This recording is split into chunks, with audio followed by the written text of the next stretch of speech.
Good evening. Welcome to the Nassau County Board of Commissioners meeting for 5 p.m. Monday, October 27th.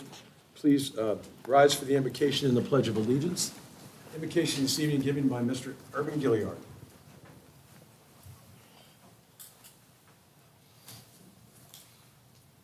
Good evening, everyone. Good evening, sir. Our Heavenly Father, always, we honor you and we give you all the glory. And we're so thankful for this meeting of the Nassau County Board of County Commissioners. And we ask that you lead and guide them in the best decision-making for the citizens of Nassau County as they go through the agenda. And we always ask blessings for those that support them through the county manager's office and the county attorney's office, and those that support them as well. We ask blessings too for our first responders as they go through dangers they see and dangers they don't see. Continue to keep them safe. We ask, dear God, that you continue to look on the citizens of Nassau County. Continue to bless and keep us. In Jesus' name we pray. Amen. Amen. Please join me in the Pledge of Allegiance to the flag of our nation. I pledge allegiance to the flag of the United States of America and to the republic for which it stands, one nation, under God, indivisible, with liberty and justice for all. Thank you all. Madam Clerk, please call the roll. Commissioner McCullough? Here. Commissioner Gray? Here. Commissioner Farmer? Here. Commissioner Martin? Here. Chair Hutman? Here. Thank you. County Manager, any expansions or deletions to the agenda this evening? No, sir, thank you. Okay. County Attorney, any expansions or deletions to the agenda? I have none, thank you, sir. Okay. Fellow Commissioners, I'd like to entertain a motion to allow Ms. Jackie Osborne 3 minutes to address the board due to conflicts with another meeting that she has on a non-agenda item. That's your pleasure, That's great. Chairman. Okay, so I'll entertain a motion in a second. Motion to move Ms. Osborne to the top of the agenda? Second. A motion from Commissioner McCullough, second by Mr. Gray. All in favor? Aye. Thank you. Ms. Osborne. Thank you so much, Mr. Chairman, for allowing me to address you tonight. As you know, I am Jackie Osborne. I'm a volunteer at the animal shelter. Today's count of animals are 55 dogs are available, 56 cats. I think we can probably take care of that with just those folks out here. And oh, by the way, we've got one goat. Her name is Valentine. She is being seriously considered for adoption. However, NCAS will take a backup application. Last week, there were 27 dogs adopted, which is an amazing number. Without that amount going out, there would have been 82 dogs. Way to go for our shelter. They're doing a great job. About these little fur babies, I want to address 4 little kittens, and we don't have a presentation tonight. I'm a Google doctorate, by the way. I have a PhD. And according to Google, these kittens were a combination of Harlequin and Van parentage. Yeah, cats kind of have more than one daddy and so on and so forth. Anyway, these babies should have names of various types of fish, specifically sardines. It seems that the person that brought them in found them and tried to tempt them to get into a cage by opening a can of sardines. Cats all went into the shelter stinking of sardines. I think they kept that odor for quite a little while. According to the staff, they're still pretty fishy. These babies are very playful and ready for someone to foster. If I weren't going out of town, I'd have grabbed them in a heartbeat, but I'm sure they'll be gone before I get back. There are lots of cats, kittens, dogs, and pups available. And of course, don't forget about Valentine the goat. You can put up a backup if you want it. Let's see, I had something else to say, but I know that y'all have got a lot of stuff going on, and so do I, and I'm going to wind it up. But thank you so very much for listening to me. You can go on to the NCAS thing on Facebook and fill out an application, and we should probably have an empty shelter by tomorrow morning. Thank you so very much. Thank you, Ms. Y'all have a Osborne. great day. Yes, ma'am. Be safe to your next event. Proclamations and resolutions, tab A. Approve a proclamation designating the week of October 26th through November 1st, 2025 as Breast Cancer Awareness Week, and Wednesday, October 29th, 2029 as Pink Day. I'll entertain a motion. Move So to approve moved. tab A. Okay, motion from Commissioner McCullough, second by Commissioner Martin. All in favor? Aye. Aye. Opposed? None. Commissioner McCullough, if you would please. We have 3 groups, I believe, that, to be recognized this evening as part of the proclamation. Yes, we have 2 employees and a wife. All right.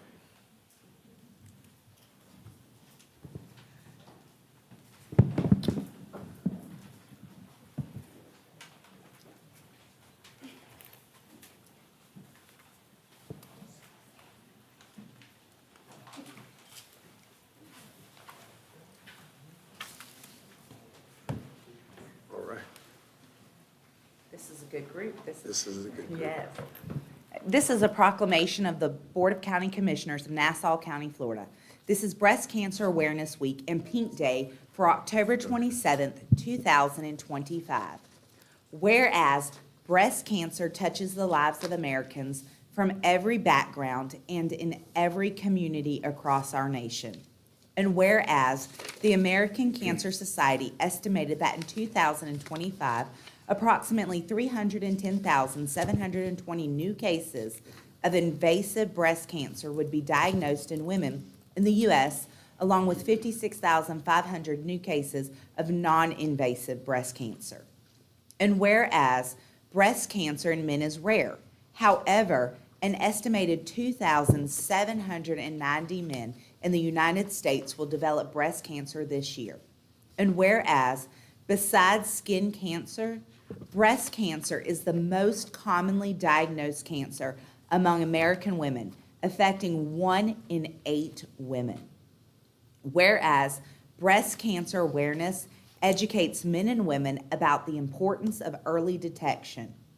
And whereas, death rates from breast cancer have been declining, and this change is believed to be a result of the earlier detection and improved treatment. Whereas, of January 2025, there were more than 4 million breast cancer survivors in the United States. This includes men and women currently being treated and those who have finished treatment. And whereas, in remembrance of the many men and women who have lost their lives to breast cancer, and in support of those who are greatly fighting this disease, every citizen is encouraged to take part in activities that promote breast cancer awareness. Now therefore be proclaimed this 27th day of October, 2025, by the Board of County Commissioners of Nassau County, Florida as follows. Number 1, the board hereby proclaims the week of October 26th through November 1st, 2025 as Breast Cancer Awareness Week.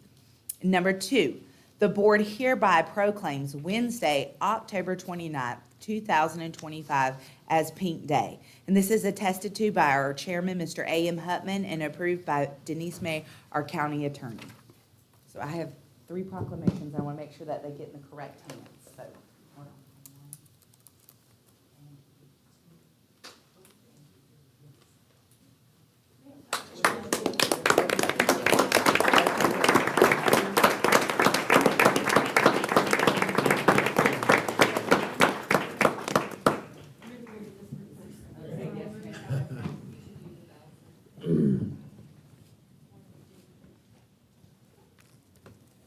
And then I'll let the next one.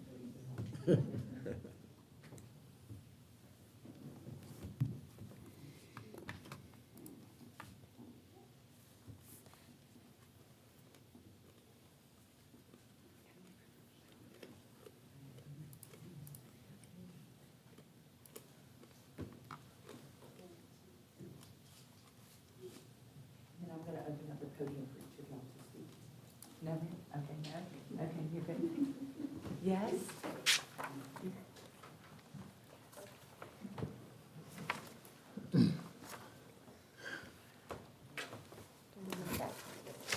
Thank you, Commissioner. So thank you, Commissioners and Chairman and staff who had a hand in preparing this proclamation. My personal story is a testament to the importance of early detection. In 2020, I turned 40 years old, and when it was time for my annual OBGYN appointment, they took a look at my chart and said, "Hey, you're 40. Do you want a mammogram?" I said, "Sure." My very first mammogram ever detected breast cancer at 40 years old. I had no symptoms. I had no family history. There was no lump that I felt. The type of breast cancer I had was invasive, but because of early detection, I was able to take action before it could spread. This past Friday, I went to my very first survivorship appointment.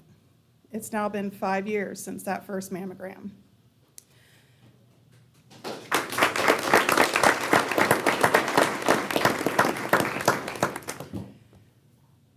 I am fortunate to have an amazing job with Nassau County, who provides great health insurance that helped me along the way. However, if anyone is out there watching or listening and you don't have insurance, please don't let that stop you from getting preventative care. There are many organizations that are there to help. So tell your wife, tell your daughters, tell your sister and friends that early detection saves lives. Thank you.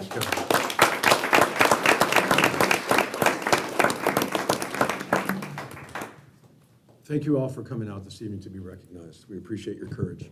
Thank you. Thank you.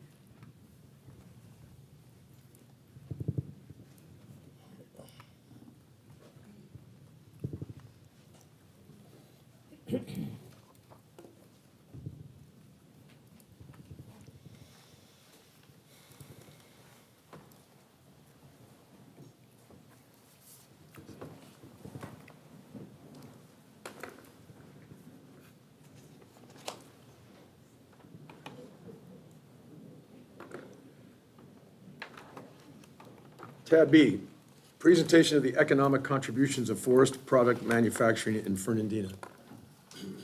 Good evening, sir.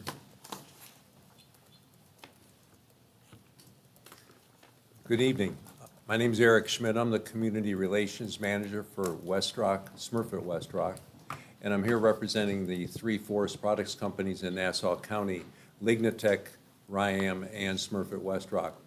I'm going to introduce our speaker tonight, Dr. Court from the University of Florida. We're going to talk about the economic impact study that she performed and her group performed about those three operations. Dr. Court has a Bachelor of Science in Spanish from Middle Tennessee State, a Bachelor of Science in Economics from Middle Tennessee State, a master's degree in economics from West Virginia University, and a PhD in economics from West Virginia University. She has more degrees than a fever. She's the director of University of Florida's Economic Impact Analysis Program. She's an assistant professor to the University of Florida Regional Economics Department. She's an instructor, International Master's Program in Coastal Communities. She lectures in the UF Engineering School of Sustainability and Environment. The group that she works with, Department of Economics at the University of Florida Institute of Food and Agricultural Sciences, serves as a mechanism that specializes in regional economic modeling and analysis of a wide range of events, activities, and industries. So I would ask you, please don't ask her this question if you could refrain from one question. She's not on the search committee for the new coach of the University of Florida. So, Dr. Court. Thank you. Thank you, Eric, and good evening, commissioners and staff. So we had a study on the economic contributions of the forest product manufacturing in Fernandina Beach, Florida, and I've been asked to go quickly over that. Just a little bit more about the program and the rest of my staff that helped put this project together. We're an integrated research and extension program that's housed within the Food and Resource Economics Department. We have expertise in the areas of regional economic modeling, economic impact analysis, and economic contribution studies, as well as disaster impact analysis. And we provide technical assistance to industry groups, academic units, government agencies, and local communities when they need this type of work done. So the project scope and objectives for what I was asked to speak about tonight, we had two. There was a document. We intended to document the economic conditions and trends in the Jacksonville Metropolitan Statistical Area and Nassau County across several metrics, just to set the context for within which these companies are operating, and then also to estimate the total economic contributions of these forest product manufacturing industries in two separate regions. One, the wood resource region, which I'll introduce later, and within Nassau County, which I'll focus on tonight. So quickly, the economic trends in Nassau County specifically, total employment in the county in the year 2022 was 39,959 full-time and part-time jobs, with leading sectors including accommodation and food services, retail trade, administrative, government and military, other types of services, and healthcare and social assistance. The gross regional product, which is equivalent to that gross domestic product that you hear about at the national scale within the county in 2022, was $3.903 billion, with leading sectors including real estate and rentals, manufacturing, government, and accommodation and food services. If we zoom in a little bit to the forest industry trends within Nassau County, overall forest industry employment in 2022 was 1,570 jobs, and that included jobs across several different sectors within the forest industry, including paperboard mills, commercial logging, sawmills, paperboard container manufacturing, pulp mills, forestry and timber production, and paper bag and treated coated paper manufacturing. The total forest industry employment has increased by 68% between the years 2017 and 2022, and the forest industry output or business sales revenues in the county in 2022 was $896 million, with that contributions to value added or gross regional product $261 million. So before I get into showing the results for the total economic contributions analysis, I'd like to take a step back and talk a little bit about the methodology so we understand the numbers that we're looking at. We use something called the In-Plan Regional Economic Modeling System with a 2022 database that shows all of the interrelationships between different sectors of the economy, as well as how individuals and local governments, state and federal governments interact with those sectors. And we built separate models for two study regions in this case, one that wood resource region, which I won't go into tonight just for time constraints, but then also one specifically for contributions to Nassau County. And we're looking at results for an economic contribution analysis, which is different from an economic impact analysis in the sense that we're looking at activity that's already taken place and trying to measure all of the different economic activity that was supported by economic activity that took place in 2023 for these industries. Impacts would be if we were looking at a change in activity, or maybe a projected change or a change that had happened in the past from a particular policy that we wanted to see. This allows us to estimate what we call economic multiplier effects. So we have three different types of effects. The direct effects would be the activity within these forest product manufacturing industries themselves. The indirect effects would be all of the activity that's supported through the industry supply chain, all the backward linkages that roll up from the forest product industries making purchases themselves, and then from those industries they're purchasing from making additional purchases. And then induced effects are the activity supported by employee household spending. Those are those employees that are directly working in the forest product manufacturing industries or those indirectly supported industries. So I'll show results in terms of several different types of economic metrics, and I like to show this slide not so that you understand everything on it, but just so that you understand that those metrics themselves are interrelated, so we don't just add all of them together, even though they're all in dollar values. But I'll talk a lot about industry output, which is sales revenues. Value added is a component of that sales revenue number, and then some of those value added components like employee compensation, labor income, proprietor income are themselves components of value added. So when I say forest product manufacturing industries in Fernandina Beach, I'm talking specifically about RYAM, which manufactures specialty cellulose products. They produce over 25 grades of high-purity cellulose fibers used in a wide array of consumer and technical products, and source wood fiber from forests across northeast Florida and southeast Georgia. Smurfit Westrock, which manufactures paperboard or linerboard packaging. They're the second largest paper packaging manufacturer in the United States, and again, source wood fiber from forests across northeast Florida and southeast Georgia. And then Lignotech Florida LLC, which manufactures refined lignin, a constituent of wood extracted from wood pulp, which is sourced from the adjacent RYAM sulfite pulp mill. And they distribute both liquid and solid products to specialty chemical markets around the world.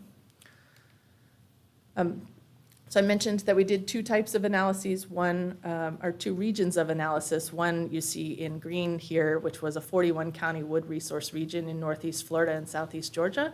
And then second, we did an analysis just for Nassau County. So I will focus tonight just on the results for Nassau County, but I still wanted to show that in the report that we produced, you can see both sets of results.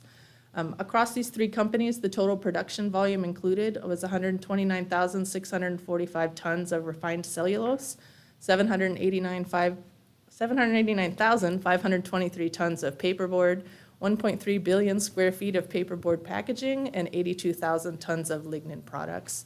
The mills consumed 3.4 million tons of roundwood logs and wood chips from that 41-county wood resource region in northeast Florida and southeast Georgia. And the three companies had a combined total of 1,445 full-time equivalent employees, which includes full-time, part-time, and contract workers. We asked for a 3-year period of capital improvements to facilities between 2021 and 2023. Those were valued at $136.3 million, which included $127 million for plant equipment and $9 million for buildings. And in the analysis, we averaged that out so we could look at an average annual capital expenditures. So those are what I termed the direct effects earlier, but it doesn't stop there. So these Fernandina Beach forest product manufacturing activities support additional economic activity throughout Nassau County's economy, namely those indirect and induced contributions that we talked about earlier. So this table is showing the summary of the total economic contributions of all three companies across the company and activity, as well as across those several different metrics that I talked about. And you can see the breakdown at the bottom in terms of direct, indirect, and induced effects within those total results. So here I just want to focus on that total line. In terms of all the direct, indirect, and induced effects, employment within Nassau County supported by the activity of these three companies is 2,883 employees. Output or sales revenues of $1.218 billion, $442 million in value added or that gross regional product. And you can see the breakdown of the different value added metrics there. The total economic contributions by major economic sector, again, this is within Nassau County, and I know that the print is really small on these slides, and the important thing is just to see the different sectors that are supported by these three companies. So the three companies themselves are within that large bar that you see there in manufacturing. That's why it's overwhelming the results, but they are supporting economic activity across a number of different sectors within the economy. So again, manufacturing was the largest contributing sector with 1,495 jobs, 974 million in industry output, and 308 million in value added. But other sectors with significant employment contributions that were supported by these three companies are in agriculture, forestry, fishing, and hunting, administrative support and waste services, retail trade, and accommodation and food services. And then in terms of that metric of value added, the economic contributions that were significant, or most significant, were real estate and rental, wholesale trade, utilities, and again, that agriculture, forestry, fishing, and hunting. So this table is showing a more detailed look at the tax contributions for these three companies, as well as those indirect and induced taxes. So you can see the total local, state, and federal taxes supported by this activity is about $90 million. If we break that down, about 68 million of that was federal taxes, some of that which comes back to the local communities, the state taxes of about $11 million, and then the total of county and sub-county taxes, again, also about $11 million. Again, some of those are paid directly by the companies, and some of those are paid through the activity supported in those indirect effects as well as induced effects. I just want to give you one other way to think about it while we're talking about multiplier effects. The idea is that a portion of the revenues of the Fernandina Beach forest product manufacturing industry are redistributed within Nassau County. So if you think about $1 that's received by the Fernandina Beach forest product manufacturing industries, a portion of that dollar is spent on inputs, so goods, services, and employee wages that originate within Nassau County. And the portion of the dollar that you see disappears leaves the local economy. They're purchasing imports or purchasing something from outside of the area. And then the companies that receive that portion of the dollar, they themselves are spending that on inputs, those goods, services, and employee wages that a portion originates within Nassau County and some of it leaks out. And that just goes on and on and on through several different rounds of spending until the portion of the dollar that remains within Nassau County is essentially negligible. If we add all of that local respending dollars, it gives us what we call an output multiplier. And in this case, the imputed output multiplier for those Fernandina Beach forest product manufacturing is 1.28, which tells us that for every dollar of industry output that's associated with the Fernandina Beach forest product manufacturing industry, there's an additional 28 cents of activity that's supported throughout Nassau County's economy. And that's all I've prepared, so I'm happy to take questions from the commission.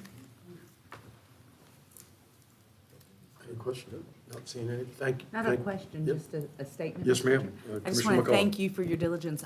When Ms. Quill had emailed this to the commissioners a couple weeks ago, I read it thoroughly. I value the research that you did because it's such imperative information for us to put out to our constituents. I'm grateful for the continued economic benefit that Ryan Lignotech and West Rock bring to this county. So thank you for validating what we know to be true. I appreciate you and your team. That's great, thank you.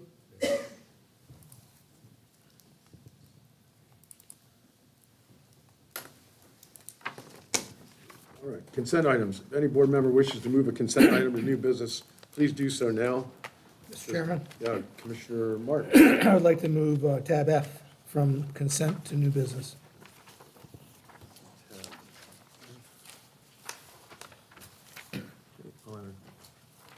Entertain a motion on that. So moved. Okay. Second. I have a motion from Commissioner Gray, second by Commissioner Farmer. All in favor? Aye. Opposed? None. Tab F is now under new business, with the exception of tab F. I'll entertain a motion on consent items. Mr. Chairman, I move to approve the consent agenda with the exception of tab F. Second. Okay, motion from Commissioner Martin, second by Commissioner Farmer. All in favor? Aye. Opposed? The consent agenda passes.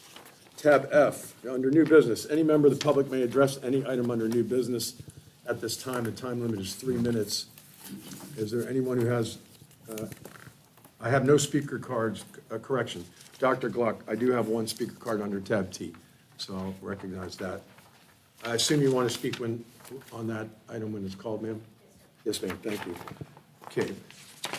Tab F, approve and authorize chairman to sign contract CM 4009, the mobility donation and credit agreement with PDR Mobility LLC for the construction of improvements to the Pages Dairy Road extension at an estimated cost of $651,787. Mr. Companion. Yes, Mr. Chairman, what you have before you with this item, as a part of your adopted mobility plan, you have a project to extend Pages Dairy Road from Chester Road over to Black Rock, as you're all well aware. As a part of that mobility plan, as development comes online, they are able to construct the improvements that are held within that plan in exchange for credits. What you have before you is the developer who is creating a plant nursery on the northeast corner of Pages Dairy and Chester Road is going to construct the first handful of, a couple hundred feet of that improvement for that project, and in exchange, they would be entitled to the mobility credits. So that is what this item is before you, and I'm here to answer any questions you may have. Okay, and with a reminder, the extension creates a parallel to 200, really, is the. That is correct. Yeah, it's been in the plan for a couple of years. Any questions for Mr. Companion? No, Mr. Chairman, that, again, the only reason I move things like this is because of the large amount of money that's involved. Yes, sir. Okay, I'll entertain a motion on tab F. I move to approve tab F. Second, Mr. Chairman. Okay, I have a motion by Commissioner Martin, second by Commissioner Gray. All in favor? Aye. Opposed? Tab F passes. Tab S, approval and adoption of uniform 30% reduction in permitting and plan fees for projects utilizing private providers pursuant to Florida Section 553.791 of the Florida statutes. Yes, sir, through the chair. Mr. Pope. Thank you. So Florida statute allows for individuals to utilize private providers in different capacities when working with our building department. It also provides us the opportunity to reduce the fees, to provide a discount for the services provided in conjunction with a private provider. The current fee structure was established at the staff level a couple years ago. During our recent evaluation and recalibration of permit fees, our recommendation to the board is to set it at a 30% discount. across the board for all for all 4 classifications, and that is based upon the research that we've done. Quite frankly, it's just part of recalibrating the cost versus the service provided for the citizens. Any questions from Mr. Pope? No, sir. Commissioner Font? No? Okay. Motion to approve, Mr. Chairman. Okay.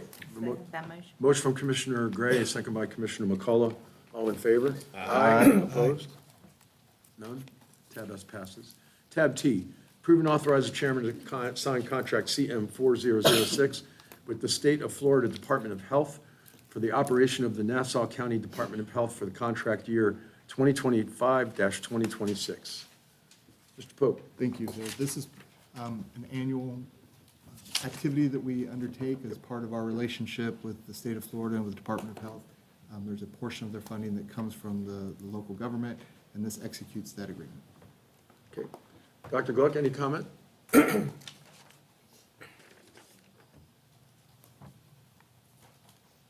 Thank you, Chair, Commissioners, City Manager, and support staff.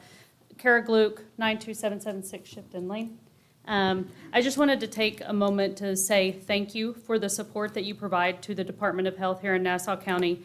Just over 2 years ago, you confirmed me at this meeting. And in these 2 years, I feel that we've done some really good work here at the Nassau County Health Department. Specifically, your funding goes to contribute towards community initiatives, so our community health prevention, promotion, chronic disease management programs, our dental care for children. The contributions from the local government really support that program to keep it afloat. School health supplement, so we get dollars from the state, we get dollars from the school board, but also your contributions help fund those programs and the nurses that go in and work collaboratively with the school district. Operations, so the dollars take care of utilities, renovations, those type of things within the different sites across the county, and we do have 6 sites. We are currently working on a build-out out at Musselwhite for a warehouse facility that's going to have a couple of office spaces because office space is a challenge for us currently in trying to leverage the space that we have. So those dollars will also contribute to that. And then in specific relation to one of your items earlier today, the proclamation that you all discussed in regards to breast cancer awareness, dollars that you all contribute to the Department of Health are specific earmarked for specialty providers, as well as we do have a rainbow program for mammograms, early detection, breast cancer, and cervical cancer services. And so those dollars also do contribute to that. I just, again, wanted to say thank you so much for all of the support that each of you have provided to us, the county, your staff, and the things that you do to contribute to the health and wellness of our citizens. So thank you. Thank you, Dr. Gluck. My comment would be you guys do a superb job in Nassau County, and we're grateful for your service. Thank you. Anyone else? Mr. Chairman. Yeah, Commissioner Martin. Yeah, and more specifically, Dr. Gluck, I want to give you kudos. Since you came on board 2 years ago, I think you've done a tremendous job. I see you almost everywhere I go. You're very involved in the community, so thank you very much. All right, I'll entertain a motion on tab T. Move to approve tab T. Second that motion. Motion by Commissioner Martin, second by Commissioner McCullough. All in favor? Aye. Opposed? Tab T passes. Tab U, set public hearing for consideration of a resolution electing to use the uniform method of collecting non-ad valorem special assessments for December 8, 2025.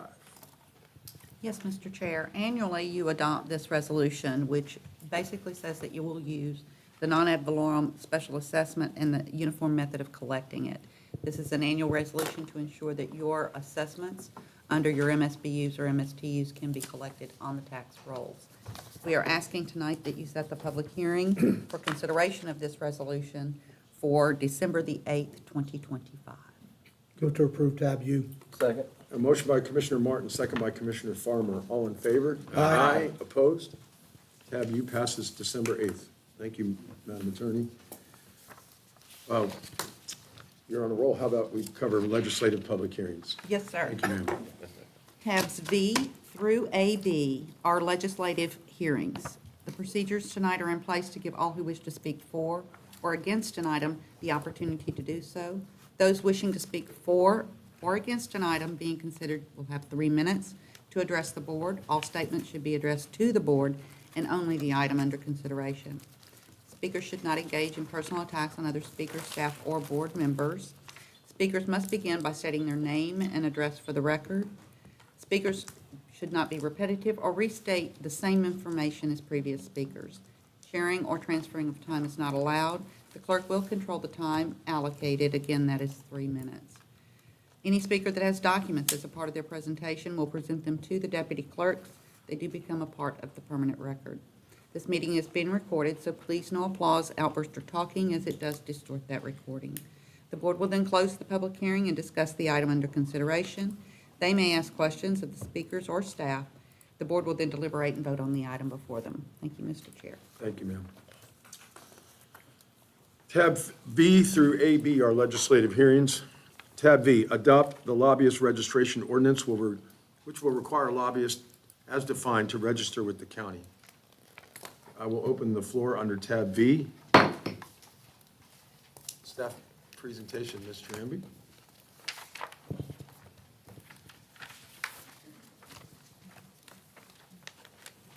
Good evening. For the record, Abigail Jornby, Deputy County Attorney, and I will do a very brief overview of this. We did speak about this 2 weeks ago.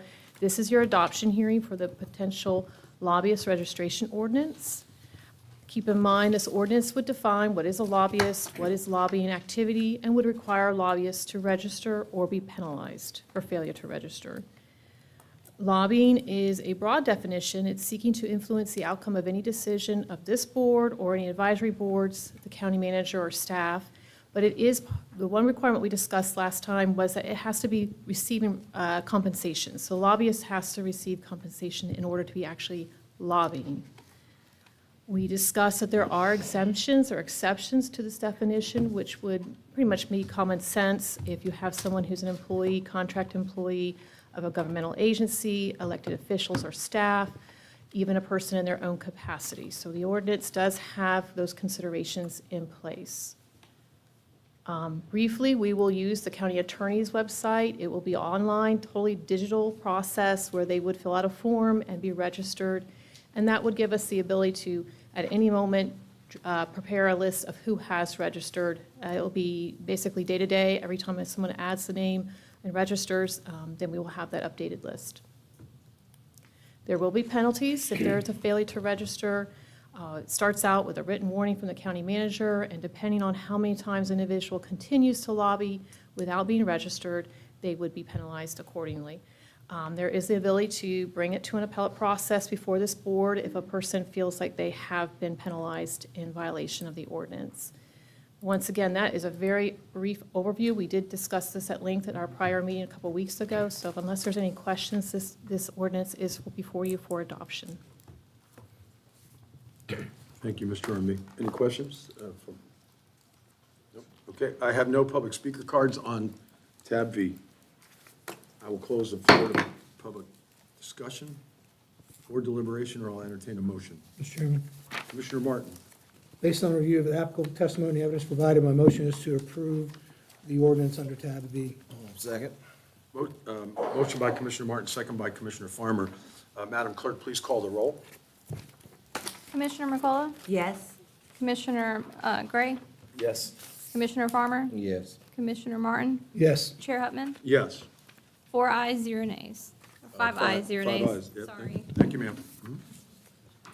Tab W, consider and approve ordinance 2025-044 for CPA 25-016. Comprehensive plan amendment for the reclassification of 2.24 acres of real property located on the south side of Pages Dairy Road, west of Yulee Hills Road, from medium-density residential to commercial. Jeannie H. Scott, owner, Nassau County Agent, District 3. I will open the floor for public discussion of tab W. Good evening, Ms. Back. Good evening, Elizabeth back with the Planning Department. So what you have before you tonight is an additional case like you've seen several in the most recent Board of County Commissioners meetings we've had to correct a mismatch between the zoning and the future land use. So this case, they are seeking to move from MDR or medium density residential to commercial. Jeannie Scott is the applicant. Nassau County is sponsoring the application, and this is in Commission District 3. We have here the south side of Pages Dairy Road, on the south side just west of Yulee Hills Road. On the left-hand side, you'll see the future land use shown as the MDR. And on the right-hand side, the zoning is shown as commercial neighborhood, which is not being sought for change. In terms of consistency with the comprehensive plan, we do see that this is a historical usage of the property. The use has been for recreation-dependent uses, such as a bait shop, going back to the early 70s when the zoning was amended, it appears. The property does not appear to contain any wetlands. However, the entire parcel is within a special flood hazard area. So the parcel will be required to comply with that requirement. We have that 60% remains as open space. Multiple public facilities are available in the area, very close to the US 17, State Road 200, Pages Dairy area. And any traffic impacts, operational improvements would be addressed if they come in for site plan review. Water does appear to be available to the site. We're not seeing that sewer is available, though. As you're aware, we're experiencing quite a population growth, and this property is intended to support the growing environment with non-residential services. So in conclusion, the policy for the future land use element is deemed to be met.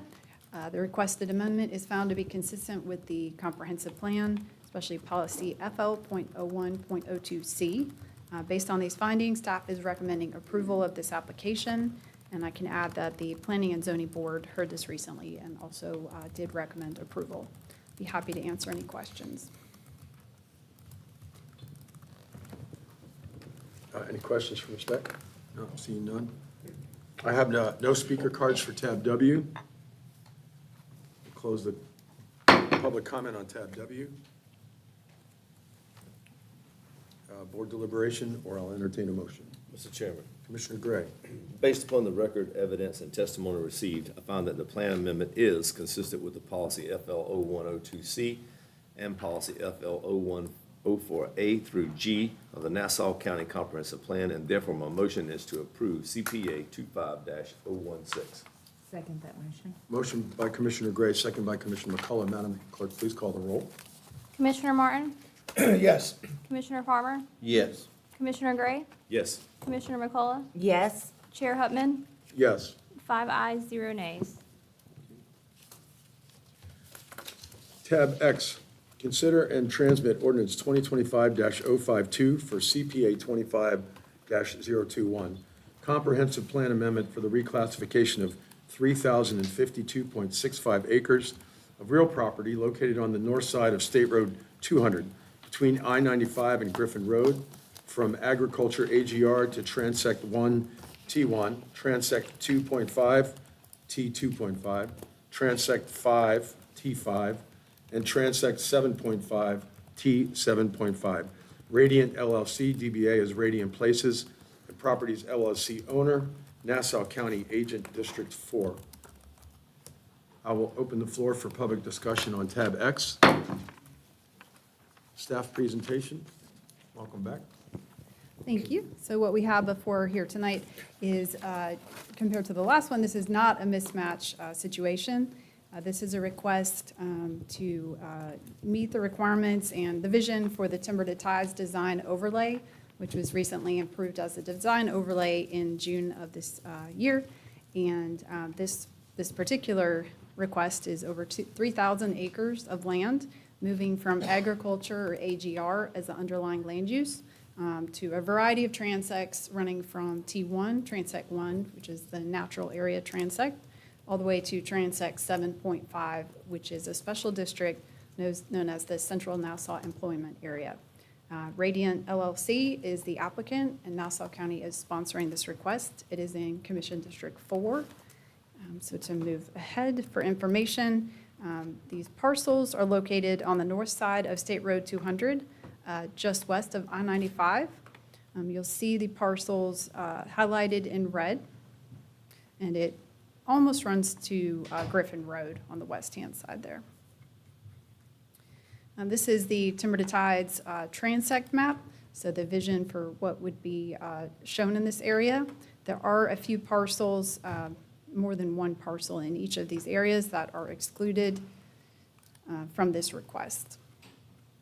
On the left-hand side here, you'll see the land use proposed to move from AGR to the multiple transects, and the zoning is currently open rural, also to the multiple transects. There are really too many to list them all here. So looking at consistency with the comprehensive plan, the property is presently undeveloped, been utilized for timberland. Based on going all the way back to the corridor study in the early 2013 era and moving towards the State Road 200 master plan, all the way to the culmination of these efforts with the adoption of the design overlay. The environmental characteristics have been studied, and at the time that those were allocated to certain areas, based on the special flood hazard areas and the wetlands, certain contiguous wetlands were assigned a Transect 1 natural area, which does not permit any dwelling units to be placed in it. And then 2.5 as you moved more into more intense transects. There are, as I mentioned, wetlands on the site. The T1 assignment does seek to protect that natural environment on those areas. And then there could be some small areas of wetlands that would need to go through the normal process of review or mitigation. As you're aware, this is in a location with developing public services, including the courthouse, sheriff's office, emergency operations, animal control within a close-by area. The nearby wildlife development is less than 1 mile away.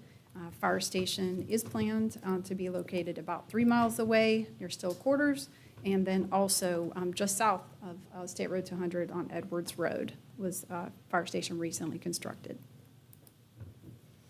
We have been speaking for a great while now about the population growth, and we're anticipating this.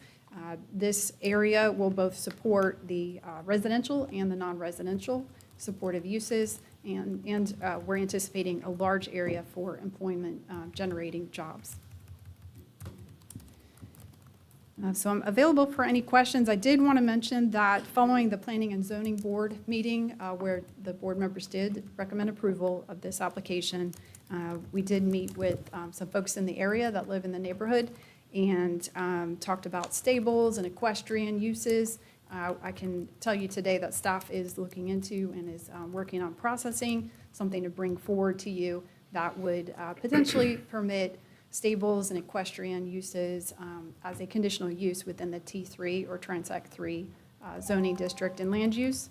So that would further enable some of the folks concerned about riding academies and those types of uses to be able to continue if they were able to purchase additional land next to their property. And with that, staff does find the requested amendment consistent with the comprehensive plan, particularly policy FL.01.02J. The adopted criteria of approval for a future land use map amendment is met.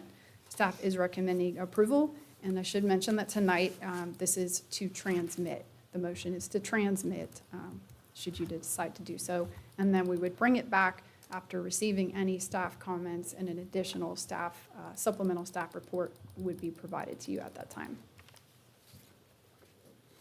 Okay, thank you. Any questions for Ms. Backwasser there? Okay, I have speaker cards in the order in which they were given to me for tab X. Pat Scandon, Scottalone. Scottalone, thank you, ma'am.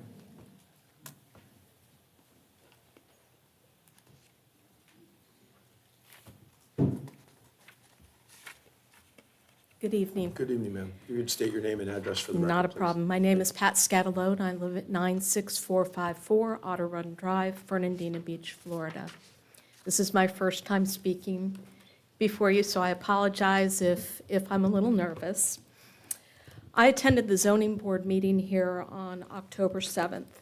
I had never heard of Paramount adaptive riding, but was very moved and very touched by many of the people whose lives have been changed and transformed through this Writing Academy.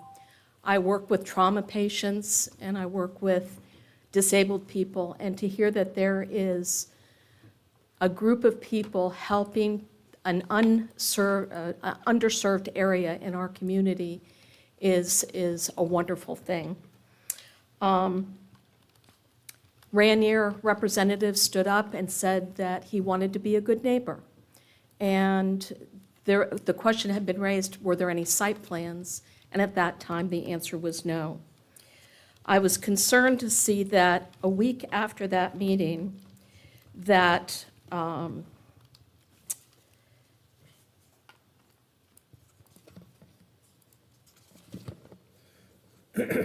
one week later, the Jacksonville Business Journal reported on October 14th the merger of two timber industry giants to reshape the landscape of Northeast Florida.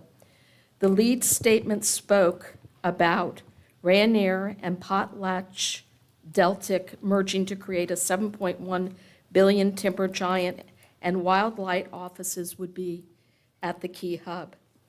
As to Ranier's declaration about wanting to be a good neighbor, I think it's important to see what both CEOs had to say in regards to this merger. Mark McHugh from Ranier said the strategic merger of equals combines two exceptional land resource companies to deliver value for our shareholders and our stakeholders. Eric Kremers from PotlatchDeltic said our complementary assets and shared vision will unlock significant strategic and financial benefits beyond what could be achieved independently. I would urge that the board surround Paramount and its longtime neighbors with T2.5 designation, as T3 does not permit stables or livestock pens, thus putting Paramount in a position of not being able to expand their land to serve the lives of others, especially those with special needs. Thank you. Thank you, ma'am.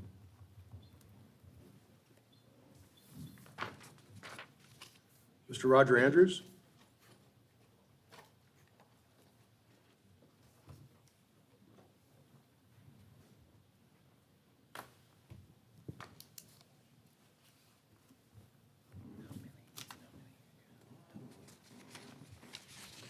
Good evening.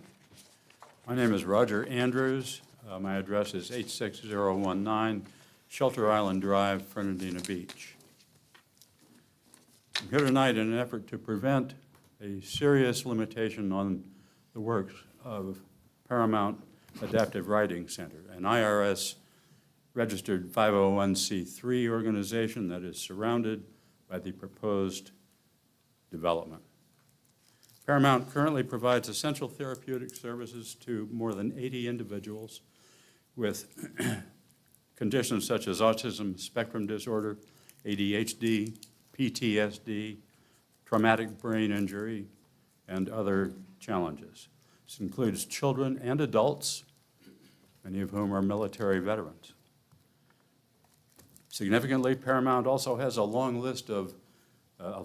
waiting list of individuals seeking their much-needed services, and they're actively working to expand those services to meet the need. However, if the Ranier project is approved as currently structured, that will not be possible. They will be surrounded by zoning that will prohibit their growth. This shouldn't happen, and it doesn't have to. Ranier could negotiate a sale of 10 acres of property to Paramount, or perhaps make a tax-deductible donation of 10 acres of property before the rezoning. The county could then rezone the remainder of the property as currently proposed. It would allow both Ranier and Paramount to move ahead and would be a win for our fellow citizens who will benefit from the success of both parties. To that end, we're asking for a postponement of the approval of this amendment and development of a new plan, essentially a redrawing of the map that meets the goals for both Ranier and Paramount. After all, there is neither a master plan nor a schedule for the development, so no reason the amendment can't be reviewed and modified to optimize the value to the county, the community, and the principal players. Thank you. Thank you, sir. All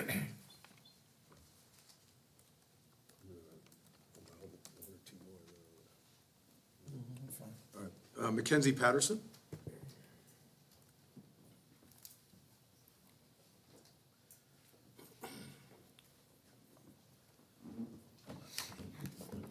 Good evening. My name is Mackenzie Patterson. I also live at 86019 Shelter Island Drive, Fernandina Beach. Unfortunately, that's partly because I was in a serious auto accident. So my father is kind enough to allow me to stay with him. I am a mother of one of the current children who benefits significantly at Paramount right now. And I could tell you all kinds of improvements that I have seen for her, both developmentally, behaviorally, intellectually. The list can go on and on. I do understand that your job is, in part anyway, to balance the needs of many different aspects of the community, business as well as residential, as well as folks like single families. In doing that, I do also want to be among the others to bring to your attention the benefits of Paramount. Paramount is very small in comparison to the proposed land mass that is being considered for the development. An extra 10 acres or so would make a massive difference to everyone who currently and hopefully in the future would also benefit from Paramount. I'm not sure how much that would diminish the financial and other gains that the developers are seeking for their current development. I myself have benefited about 10 years ago from some of the increased development in the area. I live in a home that is no older than 10 years old. So I do understand those who want more development. As was mentioned previously, neurodivergent folks, from children all the way up through adults, military and civilian, benefit significantly in many ways from a program like this. This is not a service that is easily found within driving distance for most of us who do take part in it. It is my understanding that there are folks who commit significant time to commuting to take advantage of this program. I do also want to point out that for most of those who benefit from this, whether it's children with autism or ADHD or dyslexia or other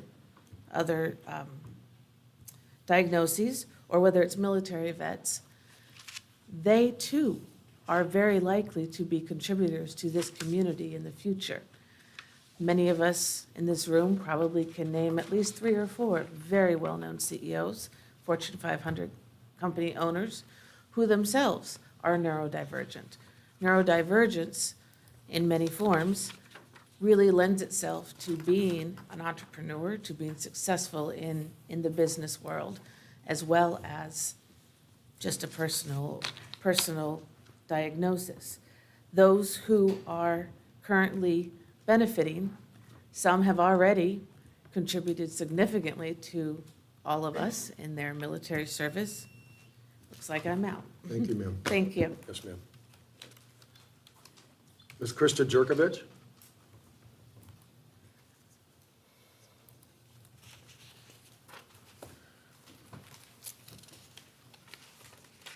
Hi. Hello, my name's Krista Jerkovich. I live at 76382 Wildwood Road. Sorry for the interruption, Yep, ma'am. that's okay. Can we restart that, please, for her? Okay, thank you very much. My name's Krista Jerkovich. I live at 76382 Wildwood Road in Yulee. We live in the property surrounded by the rezoning area, and I also am the founder and the CTRI that works at Paramount Adaptive Riding Center, where our mission is to enrich the lives of others, particularly those with special needs, using the therapeutic nature of horses.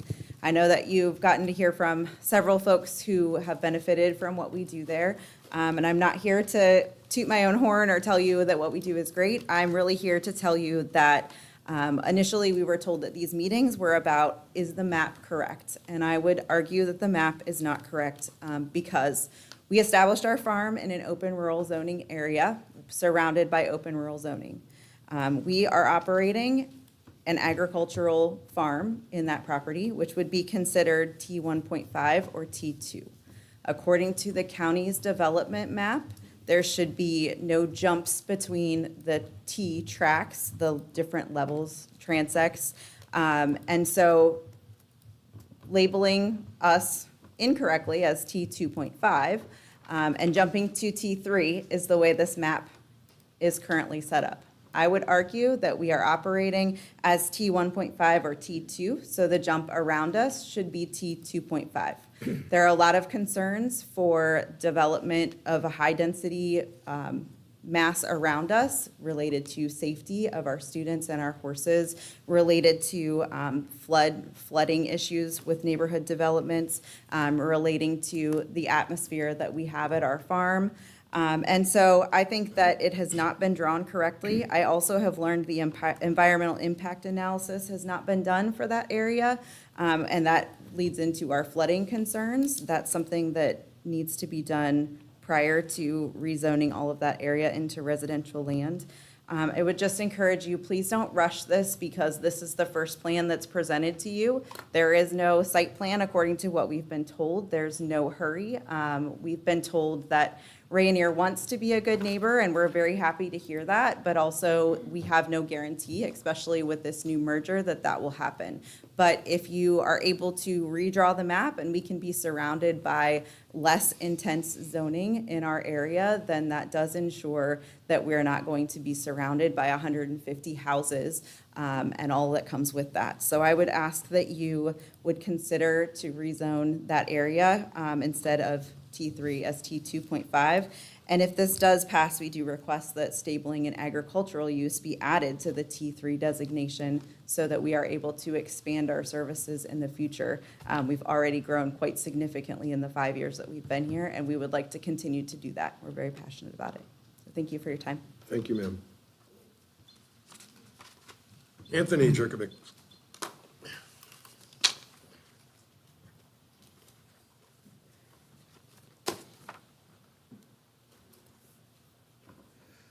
Name is Anthony Jerkovich, live at 76382 Wildwood Road. Krista's husband, and one of the principal players in Paramount Adaptive Riding Center. Moved my family here in 2019. Took a job with a large corporation in Jacksonville. We decided to make Nassau County home and saw the growth, saw the potential in the area, and saw the wonderful schools, the beautiful area, and this is officially home. We're not going anywhere. In 2020, right before the pandemic hit, Krista founded Paramount Adaptive Riding Center. We've grown from boarding at someone else's facility to, with one horse, very quickly expanded to 4 or 5 and bought our own property here in the county. Our goal from the start was to make this something that will be sustainable long past us. And just the growth that we've had since 2021, we moved the operations to our property on Wildwood to now, has been something I didn't even anticipate. I didn't think it would grow nearly as fast as it has. The growth in this county has been exceptional as well. I will tell all of you up there, and my wife will echo this statement, I am as capitalist as you can possibly get. I want the growth. I want the people coming into the county. It means a bigger revenue base for the county. It means better schools. It means better services. One thing that y'all need to consider, though, is the lack of services this county has for people in the special needs community. We have spoken to the folks at ARC. We have spoken to others in the area, a number of our clients. Finding services like what Paramount offers is next to impossible. The next closest PATH accredited center is over an hour away in Jacksonville. Mind you, they have county funding also. Everything that we have built has been built on the backs of ourselves. With my life savings, we poured every dime into this. And the impact that we have had on people that spoke last time, people that spoke this time, again, has blown me away. What we're asking for is y'all to take another look at what's going on. A number of you guys didn't know we were here. Now we do. Now y'all know that we are. And relook at the maps. There's no site plans. We don't need to rush to get this done. With the recent merger between Rayonier and another company, how does that impact everything also? Rayonier assures us they want to be a good neighbor. They see us as an asset. The county has told us the same thing. So let's step back, take some time, relook at the maps, and reevaluate what's going to happen. And make Paramount something that can expand in the future and continue to serve the needs of the community, both special needs, military, and anybody who needs a safe place to go. So thank you all very much. Thank you, sir. Mr. Brian Kremler, I'm sorry, Mr. Brian Kremler.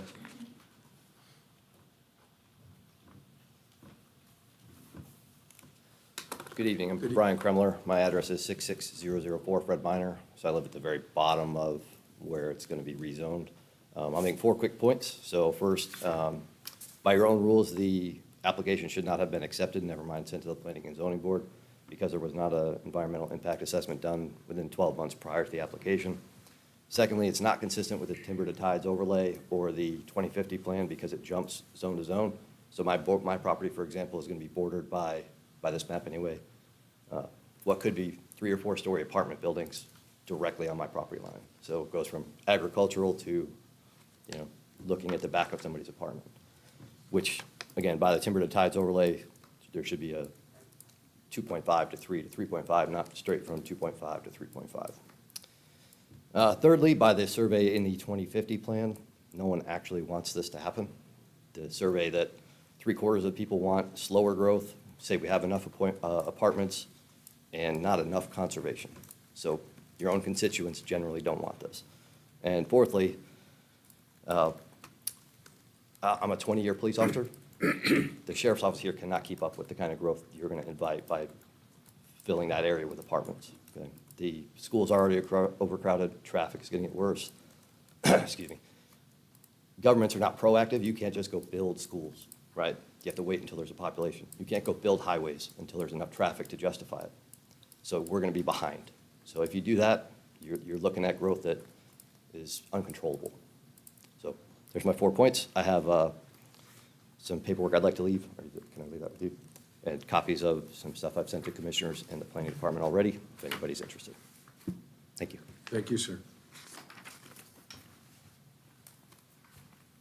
Scale Healy?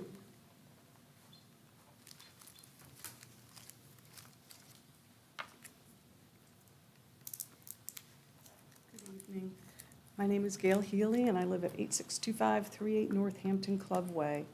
And I've had the privilege of being a volunteer at Paramount Adaptive Riding Center for almost 3 years now.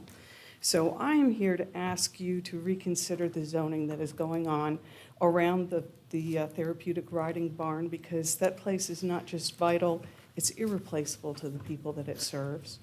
The barn's more than a facility, it's a lifeline. And it's where children with disabilities can build confidence, where veterans find peace, where individuals who don't fit into traditional therapy models discover the healing and quiet strength that horses provide. Changing the zoning to residential may seem like a small adjustment, but it does put this program at risk, limiting the ability to operate, expand, or even exist. And with that, we will lose a resource that serves the underserved population, people who have few options, and who rely on this barn for growth, connection, and care. Last week, I had the opportunity to observe a lesson standing next to the student's mother. I'm sorry. I remarked on how much progress the student had made since she had been riding at Paramount. Her mother stated that this was the only place that she felt like she didn't need to run out and rescue her child when her child made a mistake, because the people at Paramount working with her daughter understood. They were patient, they were kind, they created an environment where her daughter could learn and grow safely. And the mother described the barn as a place of joy and peace where she could finally relax and simply watch her child thrive. And my heart was full as I watched the mom literally jump up and down as she was taking pictures of her child and cheering her on. And this was a child that used to say, I can't, I can't, I can't. And that day, when Miss Krista asked her to do something that was challenging to her, she said, I'm a brave girl. And that's what's at stake. This barn doesn't just offer therapeutic services, it offers trust, it offers dignity, it offers a rare kind of inclusion that many families can't find anywhere else. So I urge you as commissioners to protect this space. Please don't allow zoning changes to quietly erase a program that embodies the very values we claim as a city and a county: compassion, equity, and care for all. Thank you. Thank you, ma'am. Alice Weiss?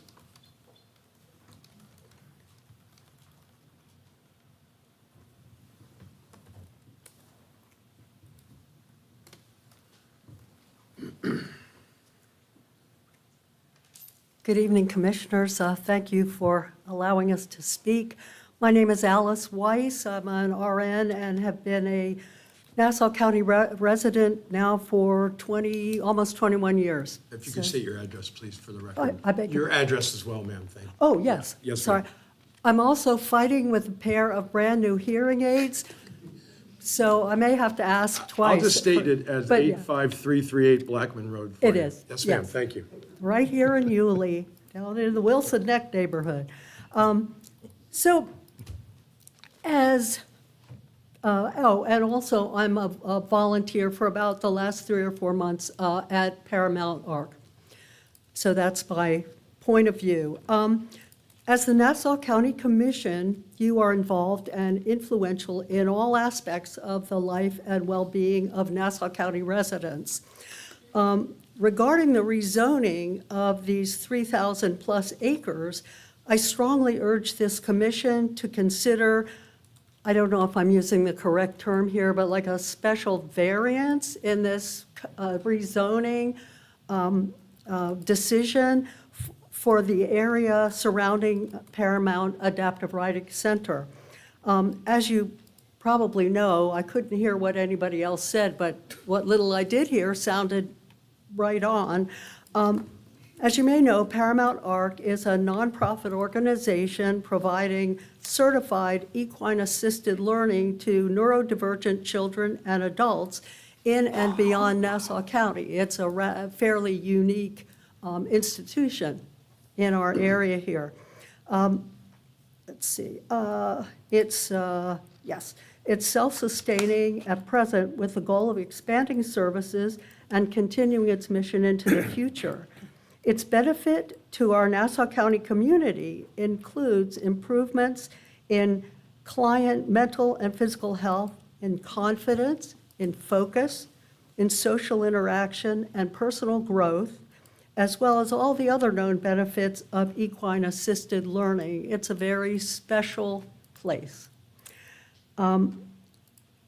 I am proposing that this commission create a protected area around Paramount Arc's present acreage sufficient to meet its expected future needs as it expands. It's still a relatively young institution.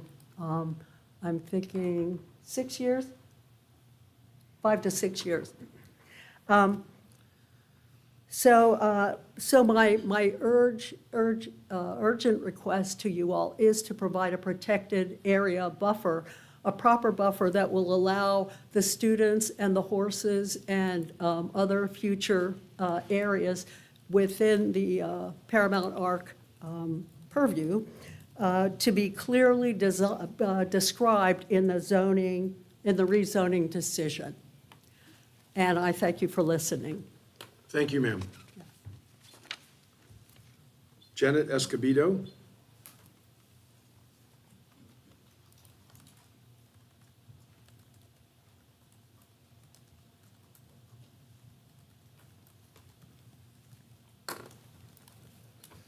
Good evening. Good evening. My name is Janet Escobedo, Lieutenant Colonel, United States Air Force, retired. I came to Yulee. Your address, too. Oh, ma'am. I'm sorry. That's all right. 400 Del Webb Parkway, Yulee, Florida. Thank you, ma'am. And I happen to live in the wildlife community, and Rainier has talk to us about the massive expansion that is going to be taking place in the future that is going to be enormous. It's going to include new schools being built. It's massive. So my question is, why do we need to push this other package through so quickly? I came here a broken woman. My husband of 43 years had passed away from a massive heart attack without any warning. When I got here, I first engaged in the VA's recreation therapy program. And every year, I'm not sure if you realize this, but we veterans have the opportunity to participate and train for the National Veterans Golden Age Games. I was horrified to learn that all of our training, I had to drive to St. Johns County because Nassau County had no open space parks for disc golf, for other like javelin throwing, discus throwing, shot put. The high schools weren't open to us. And in other places where I've been stationed, I've had access to this kind of situation.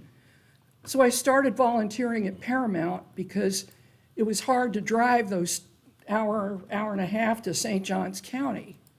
And what I learned as a volunteer is the great power of healing with the horses. After I retired from the intelligence field, I became a licensed mental health counselor, both in Florida. I've been practicing out in New Mexico and Colorado. I practiced counseling for 35 years after my 20-year military career. And I can tell you firsthand, I've seen the healing power of the horses, and I have felt them. The horses do far more for me than they do for I don't know, the other people I know are getting help, but I can't tell you how much it's changed my life.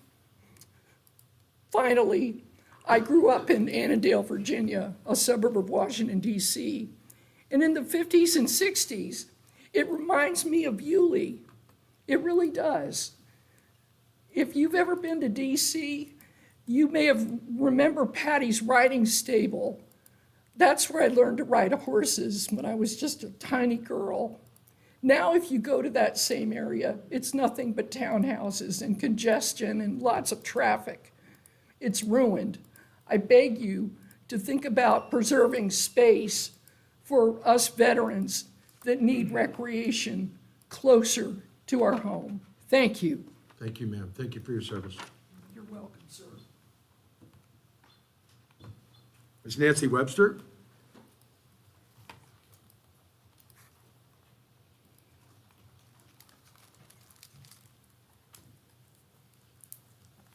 Good evening.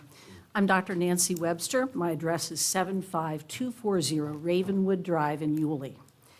And like many here, I'm here to support Paramount Adaptive Riding Center. And I speak as a volunteer, as a scientist, and also as the mother of a neurodivergent child. You've heard the many different benefits from the other volunteers. And I will have to say that when I go as a volunteer, I actually get more out of it, I think, than the students that I am helping, because there is such a healing power of those horses, both for them and for me. I have seen it benefit veterans as well as young children and other just adults who are dealing with mental health issues. As a scientist, these sound like anecdotal things, but there's actually a great deal of documentation to show the benefits of the adaptive riding centers internationally. If you want, I've got articles that I could show you that show studies with hundreds of neurodivergent children and the benefits to their physical, their emotional state with these types of programs. And then finally, I will just say, as the mother of a neurodivergent child, when my child was about 2 years old, he was barely verbal. And he was ultimately diagnosed with Asperger's at about 3 years old. I was very fortunate that we had the benefit of services for neurodivergent children. They weren't adaptive riding, but they gave the similar kind of support that we see at the Adaptive Riding Center. My son is now 33 years old. He has a master's degree in nanotechnology and works in biotech. And so you see what the benefit can be if you have programs that support this population.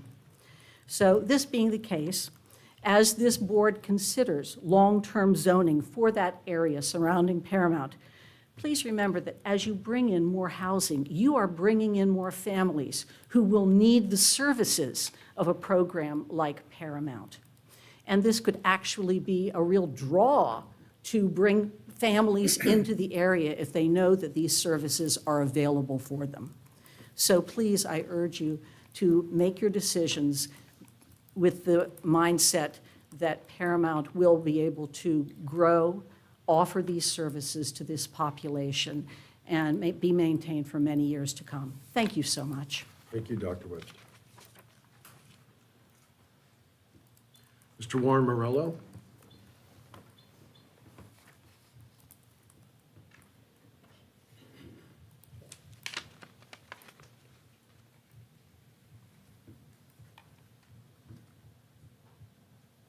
Good evening, Commissioners. Warren Mattiello, 987 South Fletcher Avenue in Fernandina Beach. I'm here as the grandfather of a 5-year-old young boy who needs services that the training center has been providing weekly, and it's just absolutely beautiful to see what he has gained from that and watching the other people, youngsters that go there, the value of it, and obviously you all are learning the true value of that center. As a veteran and a lover of our country, and I'm so thankful for the founders of this country that were so smart in forming our Constitution to protect the rights, the future rights and goodwill of the people of this country. And I know that the statesmen who set up the zoning area in this area of Nassau did it with the full intent of providing security for the land and making it a land where the agricultural businesses could flourish. Now, we all obviously need to have places for new homes, but it's quite obvious the greed that so many of these corporations are gaining today from putting in all these new developments, and there has to be some control over that. The value of the Adaptive Center is just so valuable to this community and to the people it's serving. And as a 83-year-old businessman, I always learned you can't run any kind of business without a plan. And it doesn't seem like there's been enough planning as far as the changes that are being pushed so quickly to change everything without any idea of what is going to happen to that area. I truly hope that you give more consideration to that, and thank you for your time. Thank you, sir. I have no other speaker cards for tab X.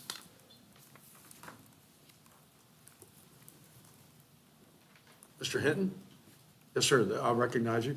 Thank you. Yes, sir.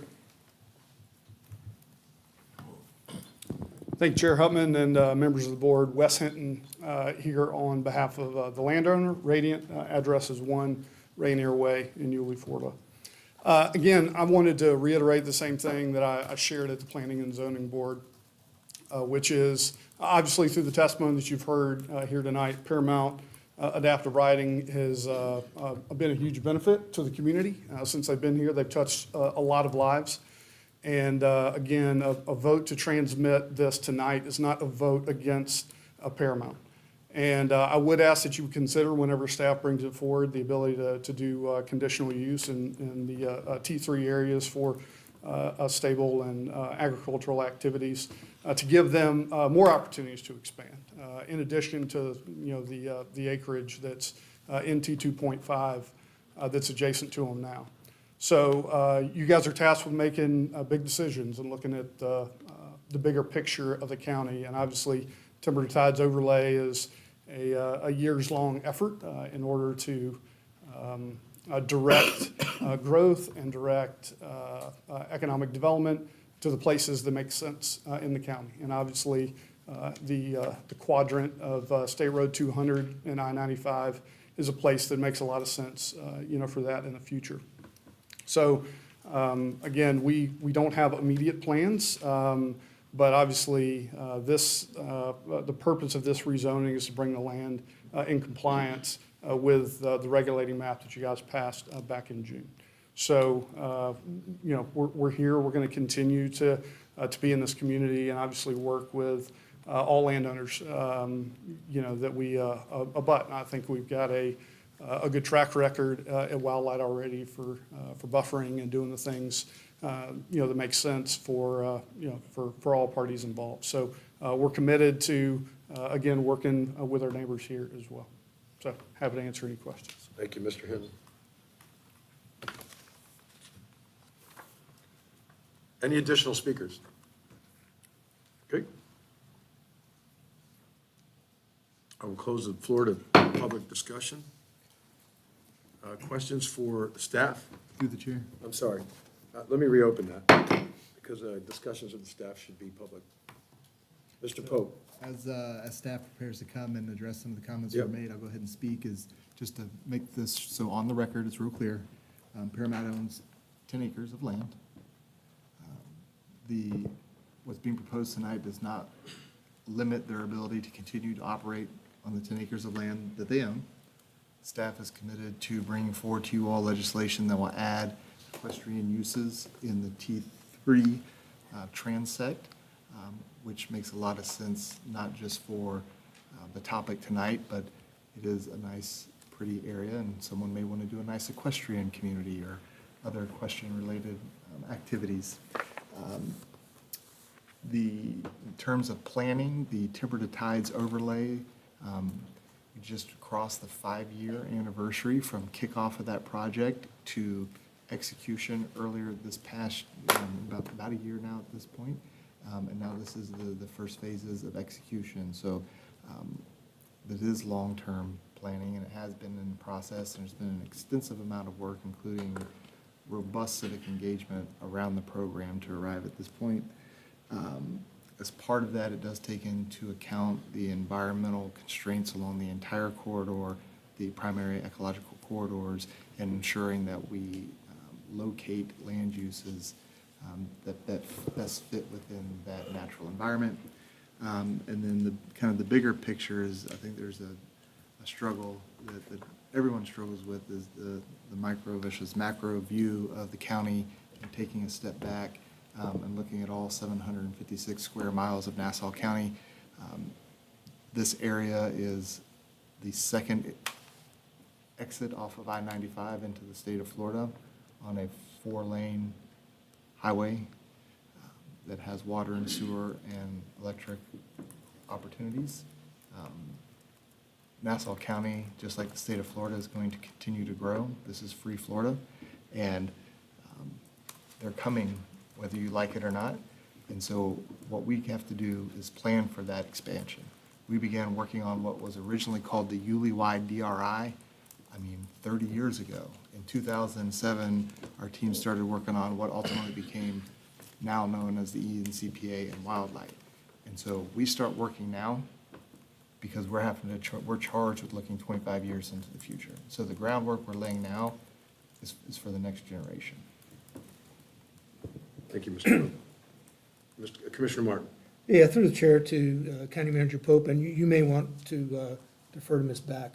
But, and I'm assuming, Ms. Back, that you've taken some notes on some of the concerns that were brought up. So, well, let me back up. Ms. Back, if you're willing to address those concerns, then you may cover the questions I have. Sure. So just in terms of the notes that I took and folks that we've spoken with, as Mr. Pope mentioned, the area owned by the Paramount Riding Academy will continue to remain those 10 acres and those to the south as T 2.5 for the zoning and the land use, and be able to go to that transect if they desire to do so, but otherwise they can remain as open rural OR and AGR and continue their operations. Now, On that point, and I may be wrong, I don't want to speak for the owners of, and I don't want to misspeak on behalf of the owners of Paramount. I don't know that their concern was so much the property that they own and that they operate on, it's the property around them that they look at as potential for future growth. correct, and that portion is identified as T3 and would move towards that. Now, as we mentioned, we're seeking to add a conditional use permissibility for stables, equestrian, riding Okay. academies. And so then if they were to purchase land north or east of them, if they go south, that is T 2.5, but north and east, it would potentially enable them to request a conditional use to expand, should they purchase land from Rayonier, So that would satisfy, in your opinion, that concern that they have. if they are seeking Regarding the to transect expand north or to the east, correct? My other question is, and I should know this, but I don't. I understand they're surrounded by the Rayonier property. Except for to the south. Except for To the south, they have a separate property owner. I believe he owns approximately 10 acres. 10 acres. But again, that would be, their future growth would be, in general, would be dependent on Rayonier's consideration of selling them any of the property that borders them. Correct, to the north or east. Okay. And then that other property owner to the south, Or the other property owner to the south. Okay, who owns about 10 acres, about the same size that they own. okay. All right, now, my last question. Sure. I believe, I wish I remember his name, but I don't. I remember that he's a firefighter. Mr. Kremler? He brought up an issue about an environmental study. Right, and so for this, as I had mentioned, going back to 2013, the corridor analysis, and then running through State Road 200 master plan, and then through the year-long process that recently culminated in the June adoption of the Timber to Tides, the environmental was considered as a part of that, and the drainage and T1 areas were placed on that regulating map in areas that it would be anticipated were larger contiguous wetland areas that would not allow future development. There's 0 dwelling units per acre on the T1 areas. And then it was context sensitive in the additional areas to where it would transition.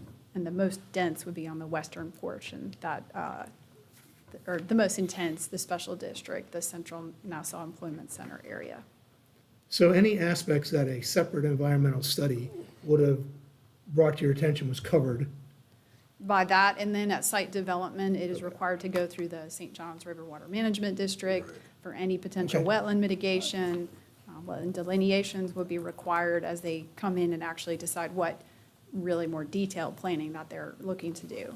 Thank you. I mean, normally when we get into public comment, whether it's an agenda item or not an agenda item, we don't get into a back and forth Q&A with the speakers. So I'm glad you took good notes on that and you were anticipating my questions. I appreciate it. Any other questions? I did, Commissioner McCullough. You go ahead, Mr. No, Chairman. please. Okay, Ms. Beck, when I've done my own research, I've spoken with several constituents. One of the things that, and I relayed this in emails and conversations, was, that there was no plan over and over. But even before I sat in the seat, the master corridor plan was adopted in December 2021 that started this overlay. Then we started working with, correct me if I'm wrong, over the last year, I know how many workshops that I have been to and worked with the staff team. We had several community workshops where these homeowners were notified of these overlays. Correct. Yes, Okay. ma'am. Mhm. Okay, thank There you, Ms. were Beck. public meetings, public workshops, open houses, and then every Wednesday, Josh Macbeth set aside time to meet with folks who just had questions and wanted to come in. Okay, thank you. For about 2 hours every Wednesday for a year. Mr. Chairman, Commissioner Martin? this may not be an appropriate time, but I think I speak for those of us that are 65 or older. I would appreciate a recess, a 5-minute recess. All right. We will recess for 5 minutes.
Let's do it. Okay. The beaches and dudes. I guess what they hear, yeah, I think so. Okay. They move on, probably. Yes.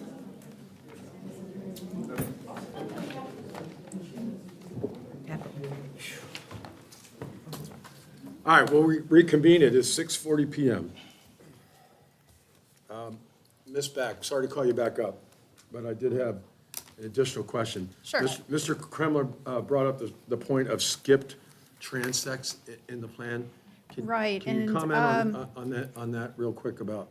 I'm honestly not sure what he's referring to there because I'm not aware of a prohibition in the timber to tides design overlay where one transect has to abut another transect immediately. So I apologize, but I'm not sure exactly what he's referring to there.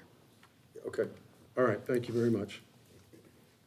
Mr. Chairman, Commi- if it's Commissioner your McCullough. pleasure, could I finish? Yes, ma'am. Okay, this is, right here from your presentation, the map overlay, because this was pulled from all the summers, I'll give it to the clerk, I know, but it's right there.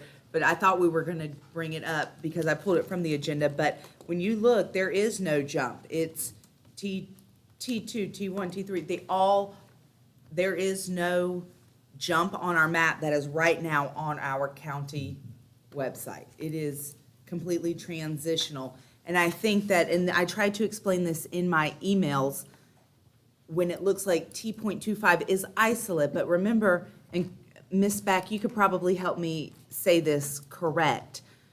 There are some pockets, and Josh and I discussed this, the reason why those pockets look like they are isolated pockets in the big overlay, it's because those people have not come up to the standard yet. Is that a fair statement?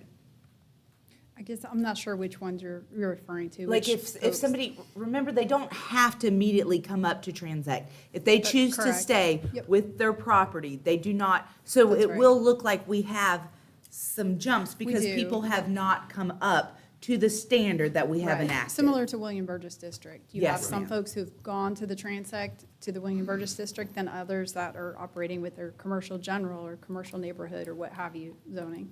Yes, ma'am. That's correct. Okay. Okay, thank you, Ms. Back. You've Sure. addressed between the commissioner questions, I've had all my issues addressed. Anyone else? Okay, I'm going to close the floor for public deliberation on tab X, board deliberation, or I will entertain a motion to approve or deny. Mr. Chairman. Commissioner McCullough. Based upon the record, evidence, and testimony received, I find that the plan amendment is consistent with policy FL.01.02.J and policy FL.01.04A through G of the Nassau County Comprehensive Plan, and therefore my motion is to approve CPA 25-021. I have a motion for Commissioner McCullough, Second. I have a second from Commissioner Martin. Madam Clerk, please call the roll. Commissioner Farmer? Yes. Commissioner Gray? Yes. Commissioner Martin? Yes. Commissioner McCullough? Yes? Chair Hutton? Yes. 5 ayes, 0 nays. Mr. Chairman. Commissioner McCullough. I have one more comment, and I wanted to say it after the vote, if that's okay with you, Mr. Chairman? Commissioner McCullough. Okay. I will say this, because I am a property owner, I have 20 acres, I have horses, my husband does cattle ranching. I'm supporting this. It was thorough, it was well thought out, it was part of the overlay district, but I will say this, like, I am a horse owner. We make a living through agriculture, I understand. But I can say this on the record, I can say this with every overlay, with looking at these transit, those buffers will exist that protect this facility to perform at its 100%. I encourage you, just like we spoke on the phone, to go out and purchase 10, 20, 30, 50 acres surrounding you. Talk to the landowner and see if they will sell that property to you. But this is a good neighbor. You have a wonderful facility, and I am confident you will continue to thrive, and you have those buffers and barriers and protections. Thank you, Mr. Chairman. Mr. Chairman, I'd like to piggyback on that. if you don't Commissioner mind. Martin.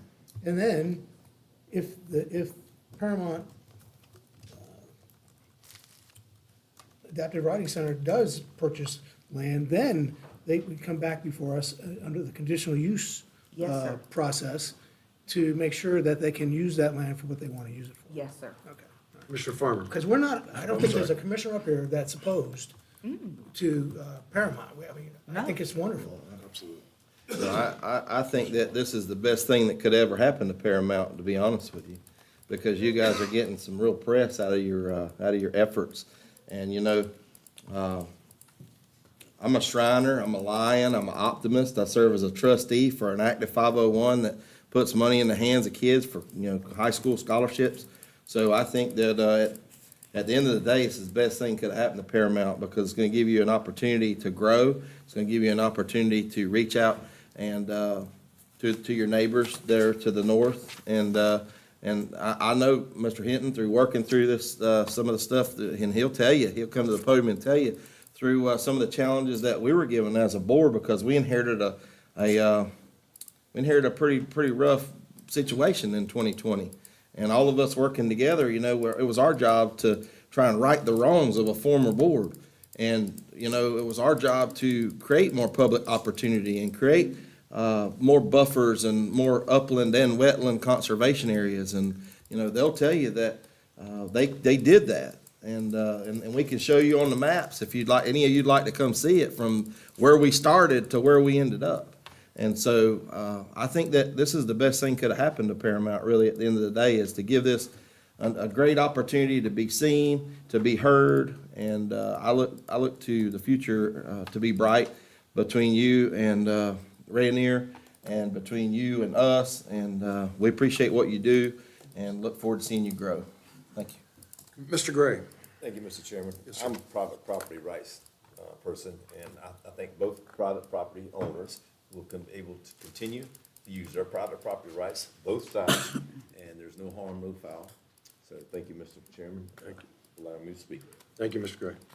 Tab Y, consider and approve ordinance 2025-047 for CPA 25-011, comprehensive plan amendment for the reclassification of 10.69 acres of real property located on the west side of US 1, between US 1 and Foxglove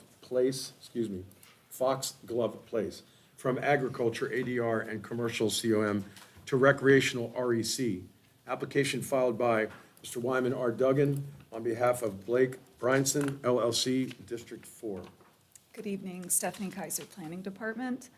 So again, this is a request to amend the future land use map. I'll open the floor for sorry. public discussion. Thanks. I appreciate your I'm enthusiasm. trying to move us along. Yes, ma'am. So again, Stephanie Kaiser, Planning Department. This is a request to amend the future land use map of approximately 10.69 acres from agriculture and commercial to recreation. The property is located just south of the Florida-Georgia line on the St. Mary's River, west of US 1. The end goal of the project is to establish an RV campground on the site. The project proposes a resource-based activity in the form of a public dock that will provide water access to St. Mary's. The application is consistent with the future land use map designation of recreation, specifically policy FL0104A through G. On October 7th, PZB voted 5-0 to recommend approval, and staff recommends approval. Thank you. I have no speaker cards on tab Y. Is there anyone here to speak on tab Y? Seeing none, I'll close the public comment. Board questions for the staff? Or board deliberation, or I will entertain a motion on tab Y. Mr. Chairman, Commissioner McCullough. based upon the record, evidence, and testimony I have received, I find that this plan amendment is consistent with policy FL.01.02B and policy FL.01.04A through G of the Nassau County Comprehensive Plan. And therefore, my motion is to approve CPA 25-011. A motion from Commissioner McCullough. Second. Second by Commissioner Farmer. Madam Clerk, please call the roll. Commissioner Gray, Yes. Commissioner Farmer, Yes. Commissioner McCullough, Yes. Commissioner Martin, Yes. Chair Hutman, Yes. 5 ayes, 0 nays. Thank you. Tab Z, consider and approve ordinance 2025-049, CPA 25-019, an amendment to the future land use map of approximately 1.66 acres located on the north side of East State Road 200 between O'Neill Scott Road and Piney Island Drive, approximately 1.5 miles southwest of the Shea Bridge, from commercial, COM, to urban corridor zone T-4.5. This application is accompanied by a request to rezone the property from commercial general to urban corridor zone T4 in District 1. I'll open the floor to public discussion. Staff presentation. Will Ryder, Planning Department. Good evening, Will, thanks. Thank you. Okay. This is a consideration of a flume amendment for approximately, just over an acre and a half from commercial to urban corridor zone T-4.5, so a transect flume amendment. The owner's Calypso Holdings, and Nassau County is serving as the agent. Look at the location map here. This property is located about 1.5 miles southwest of Shave Bridge, across from Brady Point Drive on the eastern edge of this commercial corridor. Property is depicted in red. A closer look of the property there. You can see with this sort of Halloween-looking image here and the orange and the black with the black star that this is located in the transect, which is T-4.5. The land use, it's currently commercial, and the current zoning is commercial general.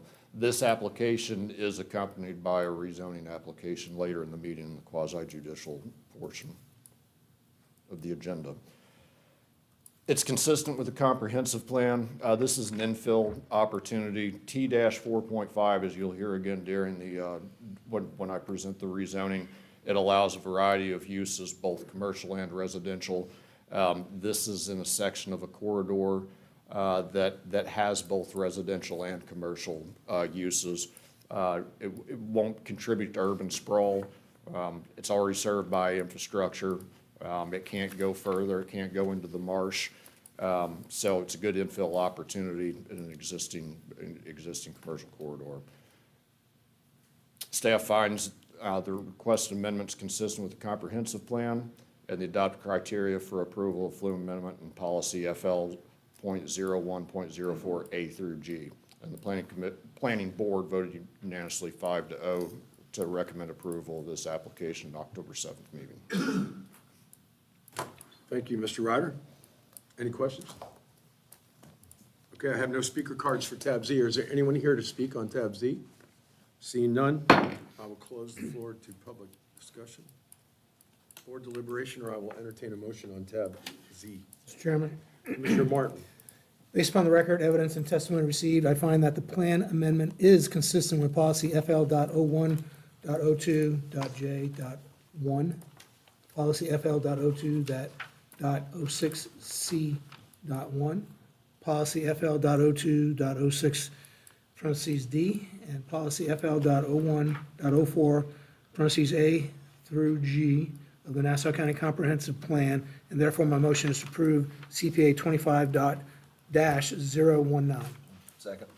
A motion from Commissioner Martin, second by Commissioner Farmer. Please call the vote. Commissioner McCullough? Yes. Commissioner Martin? Yes. Commissioner Gray? Yes. Commissioner Farmer? Yes. Chair Hutman? Yes. 5 ayes, 0 nays. Thank you. Tab AA, approve and authorize chairman to sign ordinance 2025-060, amending section 23.5-20, adding American Beach / Evan Rendezvous grass parking area as a beachfront parking area, and section 23.5-23 and section 23.5-25 to clarify the definition of beach and dune. I will open the floor for public discussion on tab AA. Staff presentation, County Attorney. Good evening, Chairman and Commissioners. Denise May, County Attorney. I don't have a physical presentation to show you. This is a very brief and update to your ordinance. This was required, it was one of 10 items required under your settlement agreement to add American Beach Evans Rendezvous as a beachfront parking area. under the ordinance, which is one of the changes we're making. The other is at the behest of your conservation specialist that we have on retainer to better define and make sure that our definition of beach and dune remains the same throughout your ordinance, and you'll also see that next in your resolution in regards to the Protected Species Management Plan. And that is to ensure that all of the definitions say permanent line of native and naturally occurring vegetation. And those are the only changes before you tonight. I stand ready to answer any questions. Okay. I have one speaker card. Dr. Mark Dawkins.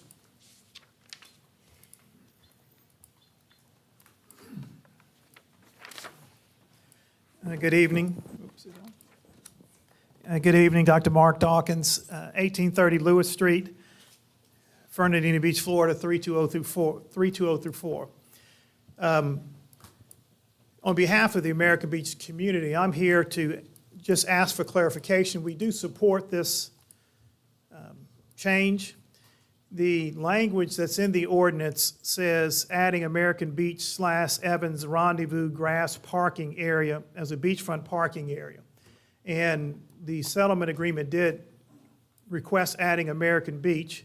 The Evans Rendezvous, we support that as well, but we want clarification in terms of American Beach is one area and Evans Rendezvous is a separate area because the way it's worded, it's not clear. And then when you say Evans Beach, the Evans Rendezvous grass parking area, Evans Rendezvous has a grass parking lot that is inside the gate, and the county owns 3 lots across the street that is usually used for parking. So we just want to understand exactly what you mean by Evans Rendezvous grass parking area, because it's not clear to us, and we are the community that this impacts.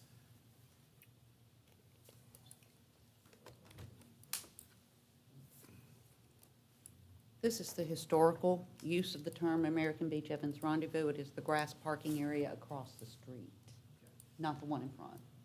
And American Beach itself is also being designated as a...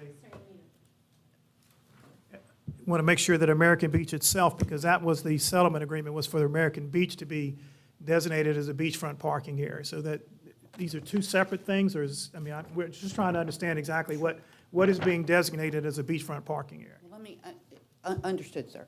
And just to make it clear to you, in this section of code, what's being addressed is these access parking areas are being well-defined for restricting who can park there.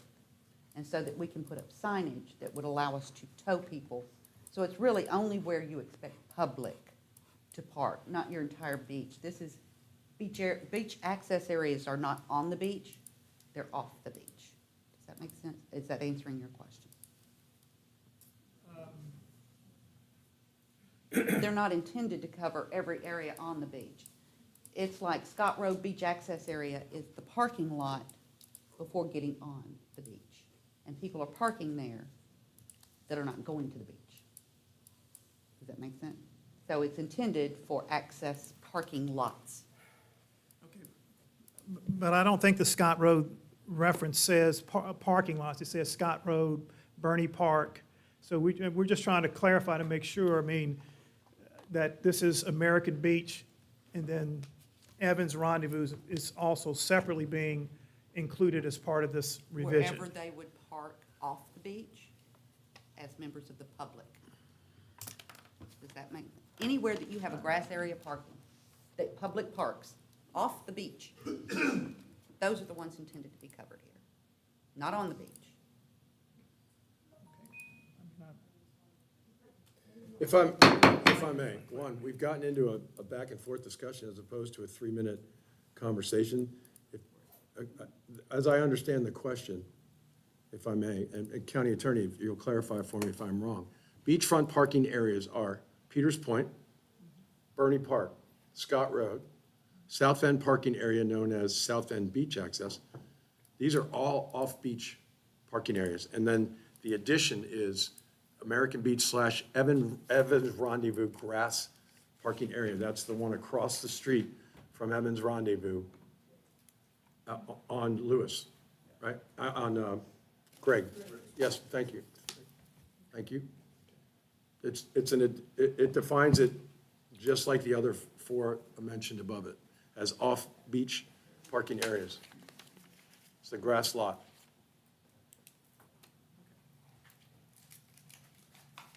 I think if you go back and look at the settlement agreement, it said to add American Beach as a beachfront parking area. The Evans Rendezvous part wasn't in there. We don't oppose that. But I think that this is not consistent with the settlement agreement that we have with the county. But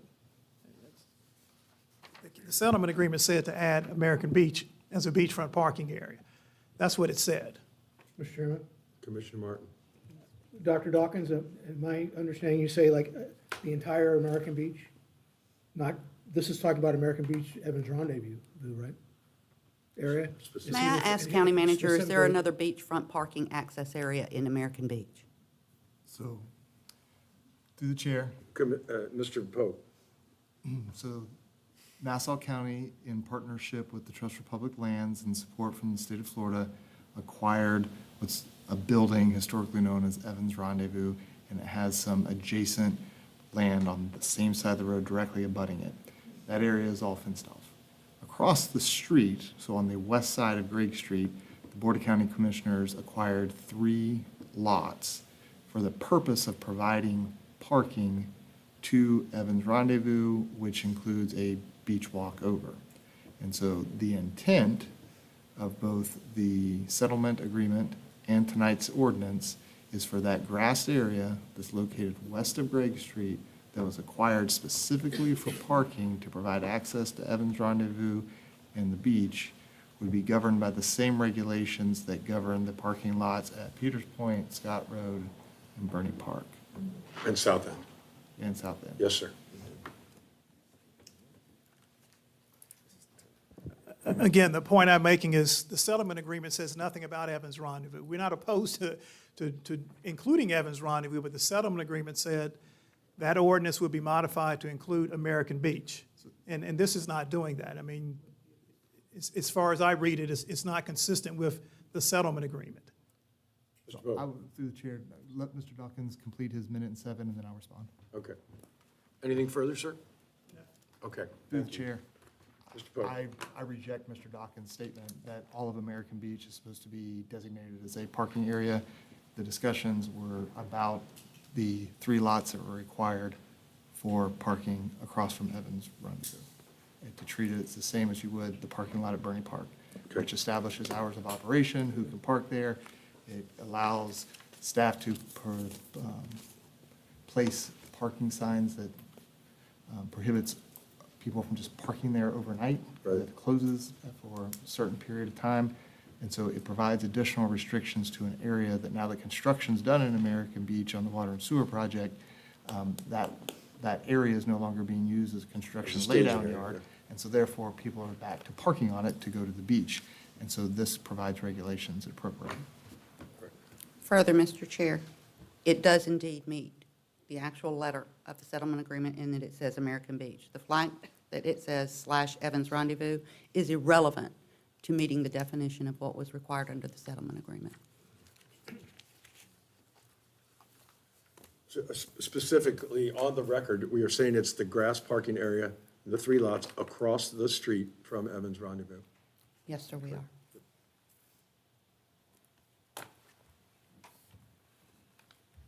Okay.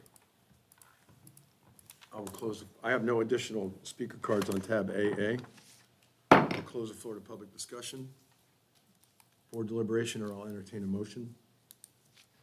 Mr. Chairman, I know usually we defer to people when things fall into their district, and this is in your district, but you would have to step down from the chair to make the motion, so I will make the motion for you. Thank you, Commissioner Martin. Based on a review of applicable testimony and evidence provided, my motion is to approve the ordinance under tab AA. Motion for Commissioner Martin, Second. second by Commissioner Farmer. Madam Clerk, please call the roll. Commissioner McCullough? Yes. Commissioner Farmer? Yes. Commissioner Gray? Yes. Commissioner Martin? Yes. Chair Hutman? Yes. 5 ayes, 0 nays. Tab AB, approve and authorize the chairman to execute Resolution 2025-176 amending the Nassau County Beaches PSMP as adopted by Resolution 2025-132. County Attorney. Thank you, Mr. Chair. Denise May, County Attorney. On this item, the only thing being changed is on page 8 of the attached exhibit. This goes back to tying it into the definition of beach and dune as exists in the ordinance and was just changed. To update that language to say permanent line of native and naturally occurring vegetation. And I stand ready for any questions you may have. Okay, I have no speaker cards on tab AB.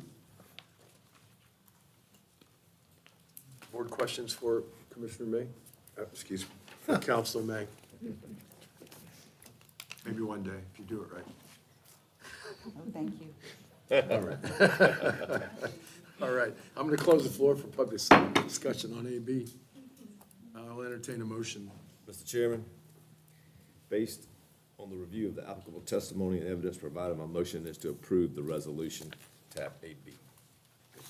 A motion by Commissioner Gray, Second. second by Commissioner Farmer. Madam Clerk, please call the roll.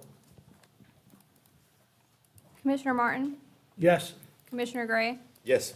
Commissioner McCullough, Yes. Commissioner Farmer, Yes. Chair Hupman. Yes. 5 ayes, 0 nays. Thank you, ma'am. Just to wrap that one up, my apologies to the board for my lack of protocol there on that No apologies. situation. Tab AC. Consider and approve ordinance 2025-046, the rezoning of approximately 10.69 acres located west of US 1 between US 1 and Foxglove Place from commercial CG to recreation open space ROS. Application filed by William Dugan on behalf of Blake Reischen LLC, District 4. Mr. Chair, if I may, would you like If me? you would read the quasi-judicial proceedings for me, Madam Attorney, I appreciate that. Yes, sir, Mr. Chair. Thank you. The following items are to be heard as quasi-judicial hearings. Those are tab AC, consider and approve ordinance 2025-046, rezoning of approximately 10.69 acres located west of US 1 between US 1 and Foxglove Place from CG to ROS. Application filed by Wyman Duggan on behalf of Blake Bryson. Tab AD, to consider and approve ordinance 2025-048 for R25-009, the rezoning of approximately 1.66 acres on the north side of East State Road 200 between O'Neill Scott Road and Piney Island Drive, approximately 1.5 miles southwest of Shade Bridge from CG to Urban Corridor T-4.5. Application filed by Nassau County Planning Department, and owner is Calypso Commercial Holdings.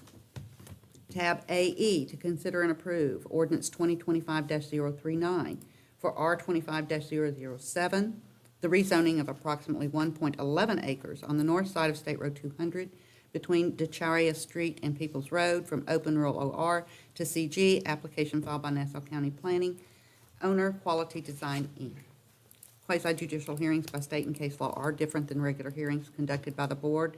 They are less formal than a court hearing, but similar in their procedures and evidence matters. Applicants have the burden of demonstrating through competent substantial evidence that his or her application is consistent with the following requirements.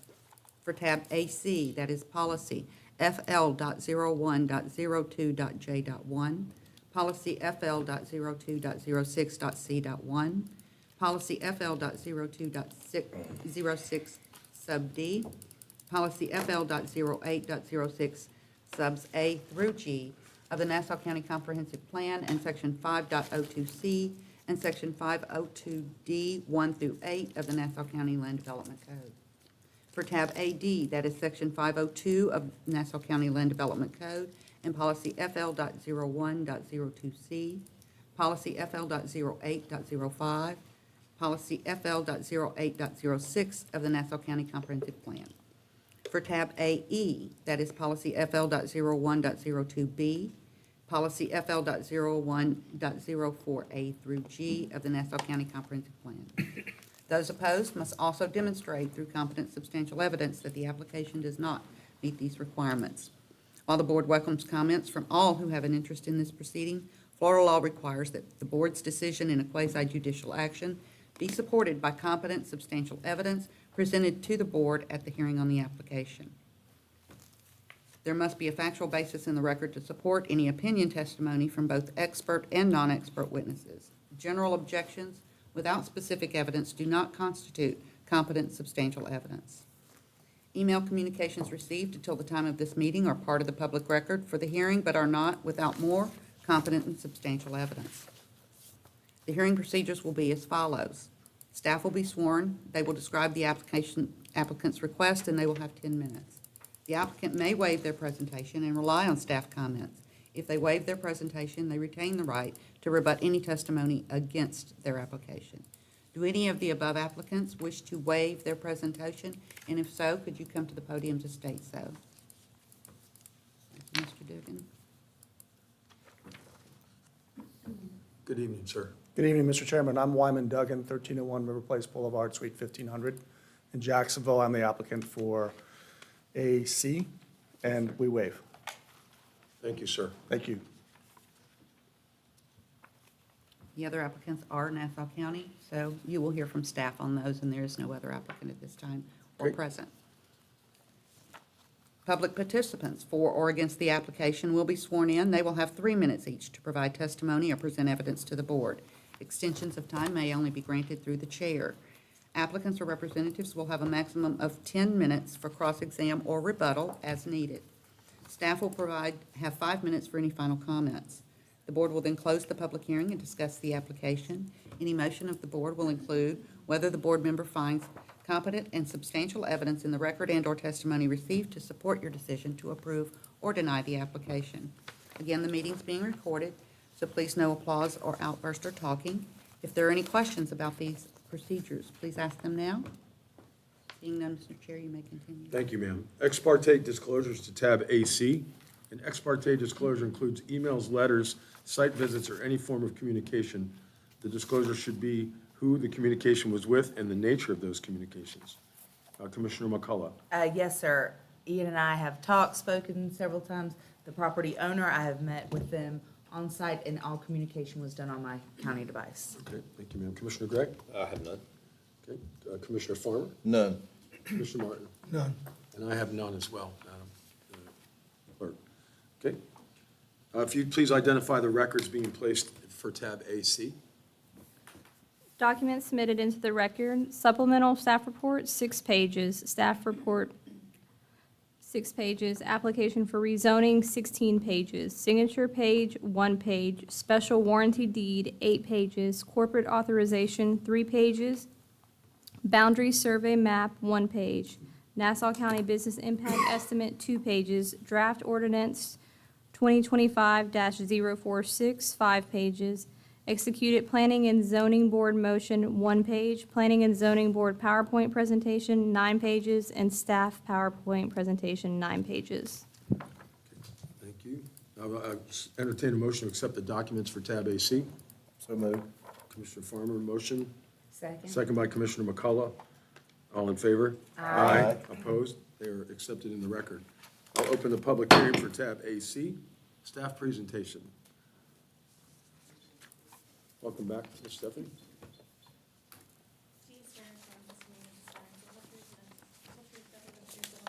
I do. Stephanie Kaiser, Planning Department.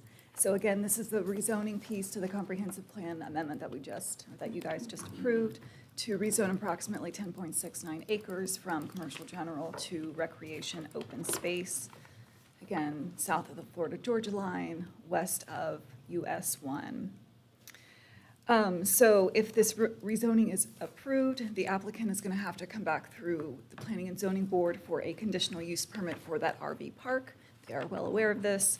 The application is consistent, again, with a comprehensive plan, the rezoning criteria, and the land development code. On October 7th, PZB voted 5-0 to recommend approval, and staff recommends approval. Thank you.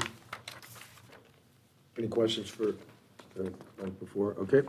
Mr. Dugan, you have waived, so I'll just, no additional questions. Thank you, sir.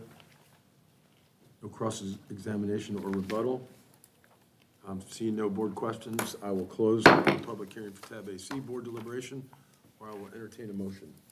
Mr. Chairman, Commissioner McCullough. based upon the record, evidence, and testimony received, I find that there is competent and substantial evidence pursuant to policy FL.01.02.J.1, policy FL.02.06.C.1, policy FL.02.06D, policy FL.08.06A through G of the Nassau County Comprehensive Plan, and Section 5.02C and Section 5.02D, 1 through 8 of the Nassau County Land Development Code, and therefore my motion is to approve R25-009. Second. I have a motion from Commissioner McCullough, second by Commissioner Farmer. Madam Clerk, please call the roll. Commissioner Martin? Yes. Commissioner McCullough? Yes. Commissioner Gray? Yes. Commissioner Farmer? Yes. Chair Hutman? Yes. 5 ayes, 0 nays. Thank you. Tab AD, ex parte disclosures, including emails, letters, sites visits, or form of communication. Madam Attorney, would you like me to read tab AD again? You've You do already not read need it to. No, into sir. the record. Okay, thank you. Commissioner McCullough. I have none. Okay, Commissioner Gray. None. I have none. Commissioner Farmer. None. And Commissioner Martin. None. Thank you, sir. Madam Clerk, if you please identify the records. Documents submitted into Documents the for the record. Oops. Supplemental staff report, 6 pages. Staff report, 6 pages. Application for rezoning, 12 pages. Rezoning criteria, Land Development Code, Section 5.02D, 2 pages. Consent for inspection, 2 pages. Draft ordinance 2025-048, 4 pages. Executed planning and zoning board motion, 1 page. Nassau County Business Impact Estimate, 2 pages. Planning and zoning board PowerPoint presentation, 13 pages. And staff PowerPoint presentation, 13 pages. Okay, I'll entertain a motion on the accepting those records, So moved. documents in the record. Mr. Gray, motion. Second. Second by Commissioner McCullough. All in favor? Aye. Opposed? We'll accept those into the record. Open the public hearing on tab AD. Welcome back, Mr. Will. If you swear in, please. I do. Will Ryder, Planning Department. Good evening again. This is the accompanying request to rezone approximately 1.66 acres in the same location that it was earlier tonight, about 1.5 miles southwest of Shave Bridge. The property owner is Calypso Enterprises LLC. Again, this is located in the transect. This property here depicted in orange with the black star. The land use is currently commercial, and the current zoning is commercial general. The permitted uses, as I mentioned in the previous presentation, it offers a mix of residential and commercial uses. It's consistent with the rezoning criteria. It's consistent with the comprehensive plan. And the Planning Commission recommended approval of this on its October 7th meeting, 5-0. Thank you. I have no speaker cards. Oh, correction. Correction. I have no speaker cards on tab AD. Okay, seeing none. Questions or rebuttal for the staff presentation? Seeing none, I will close the public hearing for tab AD. For deliberation, or I'll entertain a motion. Mr. Chairman, Commissioner Martin. based on record evidence and testimony received, I find that there is competent and substantial evidence pursuant to Section 5.02 of the Nassau County Land Development Code and Policy FL.01.02C, Policy FL.08.05, and Policy FL.08.06 of the Nassau County Comprehensive Plan, and therefore, my motion is to approve R25-007. Second. Motion by Commissioner Martin, second by Commissioner Farmer. Madam Clerk, please call the roll. Commissioner Farmer? Yes. Commissioner Gray? Yes. Commissioner Martin? Yes. Commissioner McCullough? Yes. Chair Hutman? Yes. 5 ayes, 0 nays. Thank you, ma'am. Tab AE. Ex parte disclosure on tab AE. Commissioner McCullough. I have none. Commissioner Gray? None. I have none. Commissioner Farmer? None. Commissioner Martin? None. Thank you. Madam Clerk, if you please identify the documents to be placed in the record for tab AE. Documents submitted into the record, supplemental staff report, 5 pages, staff report, 5 pages, application for rezoning, 7 pages, consent for inspection, 4 pages, draft ordinance 2025-039, 3 pages, executed planning and zoning board motion, 1 page, Nassau County business impact estimate, 2 pages, planning and zoning board PowerPoint presentation, 12 pages, and staff PowerPoint presentation, 10 pages. Thank you. I'll entertain a motion to accept those documents into the record. So moved. Second. Motion for Commissioner McCullough, second by Commissioner Farmer. All in favor? Aye. Opposed? None? Okay, we'll open the public hearing for tab AE. Welcome back, Mr. Ryder. Okay. Good evening again, Commissioners. This is a request to consider a request to rezone approximately 1.11 acres from open rural to commercial general applicants, quality by design. Nassau County serving as the agent. You've seen a number of these with the CPAs over the past few months that Mrs. Back has presented. This is a rezoning to correct a misalignment between the zoning district and the concept plan, or with the future land use map. Property is located approximately half a mile east of the Fellmore and Minor Road intersection on the north side of SR 200.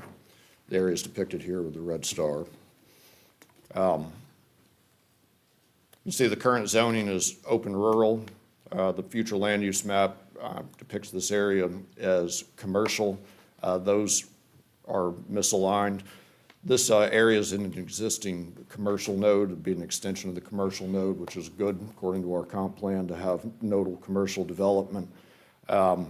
Commercial general offers a wide range of commercial uses and conditional use as well. Staff and the planning board found that it's consistent with the comprehensive plan and the rezoning criteria, and we recommend approval, as did the Planning and Zoning Board 5-0 at its October 7th meeting.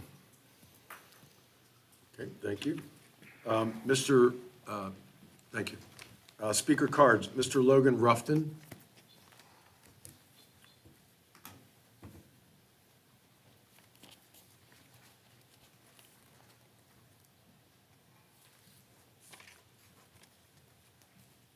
Hi, good evening.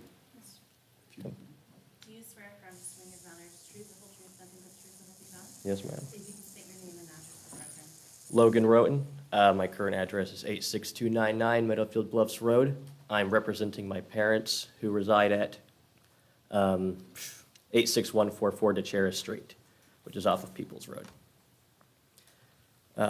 My only concern with the rezoning of the property from open, sorry, I apologize, I'm a little nervous up here and tired.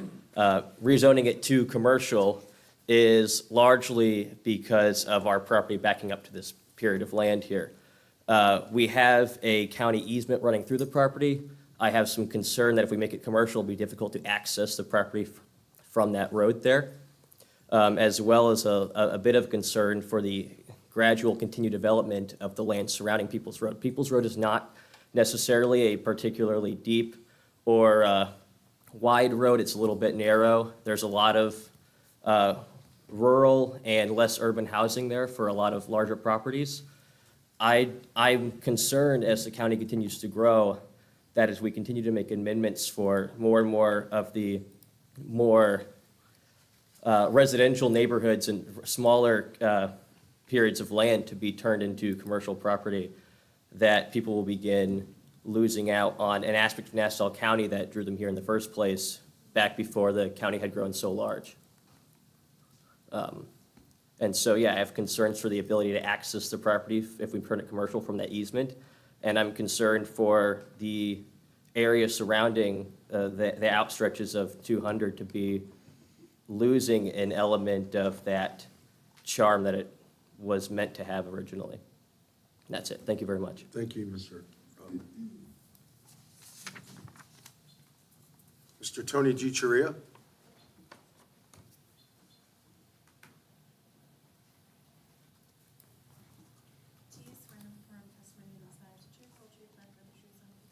I do.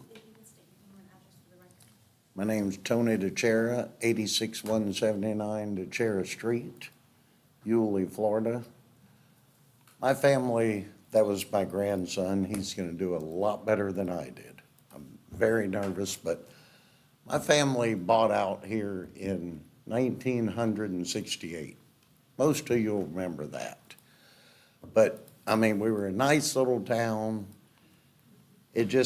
I've been here at this meeting almost 2 hours, came straight from work. I work in Jacksonville, 75 miles a day back and forth, because I love being out here. I did 6 years in the Navy, moved right back out here because of the small town it was, which we are no longer. I understand growth and all, but sitting here, it's, okay, everything has applied to 144.24, okay, we approve it. Like my grandson said, we're losing it. That property was, the piece of property that is in question right now was in my family for probably 40 years. It was never commercial before. It never needed to be. Why can't they go buy a piece of commercial property rather than just rezoning something that costs a tenth?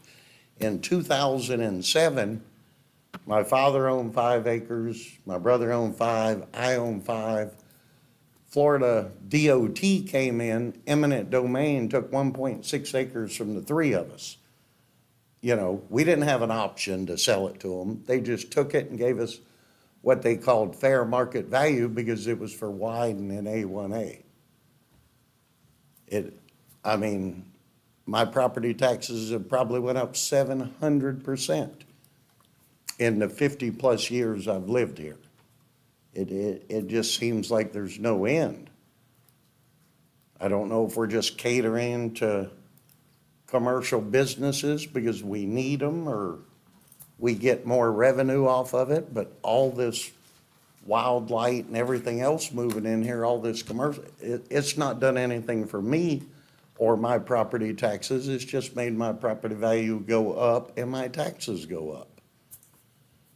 That's all I have to say. Thank you for listening to me. Thank you, sir. Is there anyone else to speak on tab AE? I have no additional cards. Okay. Mr. Ryder. Back, sir. Yes, sir. Could you address the question on the easement access? There should be no effect to. I can. I'll pull up the map here. Let me go back one. They're referring to this easement that comes across. I suspect from what, tried following them and what they had to say and when they were speaking is that they're on this property here that backs up to the, that adjoins the rear property line. Mr. Alton, is that? Okay. This easement, well, if there is an established easement to Charlie Road, it's not going to go away. So they're not going to lose access to their property. The property's not going to become landlocked with this action. As far as the compatibility, I think with the rezoning, we're looking at, does a property owner, is he making a reasonable request of the land? It's ultimately a land use issue. The land use map in this area, you can see here, these are the single-family houses with this open rural zoning across the street. This property is zoned open rural. If you look at the existing land use map, all of that is designated as commercial to include the houses across the street. So this is a request by a property owner to change the zoning to match the land use. The property is undevelopable right now, as is everything else over here in this area that's blue matched up with the red on the right. It's not an extremely large lot. That by itself would be difficult to envision something enormous being developed there. I think this fits with the comprehensive plan of nodal development. It's not extending further along the strip. It's simply putting a zoning assignment that matches what was envisioned to be the land use out there with commercial to begin with.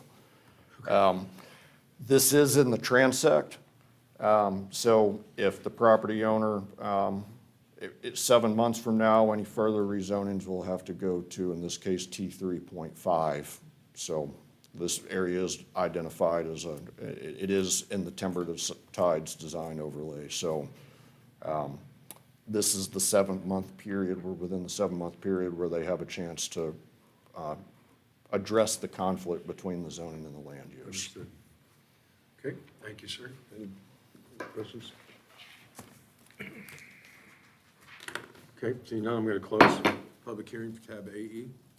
Board deliberation, or I will entertain a motion on RS 25-007. Mr. Chairman, Commissioner Gray. based upon the record and evidence and testimony received, I find that the plan amendment is consistent with the policy FLO 102B and policy FLO 14A through G of the Nassau County Comprehensive Plan, and therefore my motion is to approve R 25-005. And this property is in the Timber to Tides Commercial Overlay District. So I'm going to mention that. Thank you, sir. A motion from Commissioner Gray, Second. second by Commissioner Martin. Madam Clerk, please call the roll. Commissioner Martin? Yes.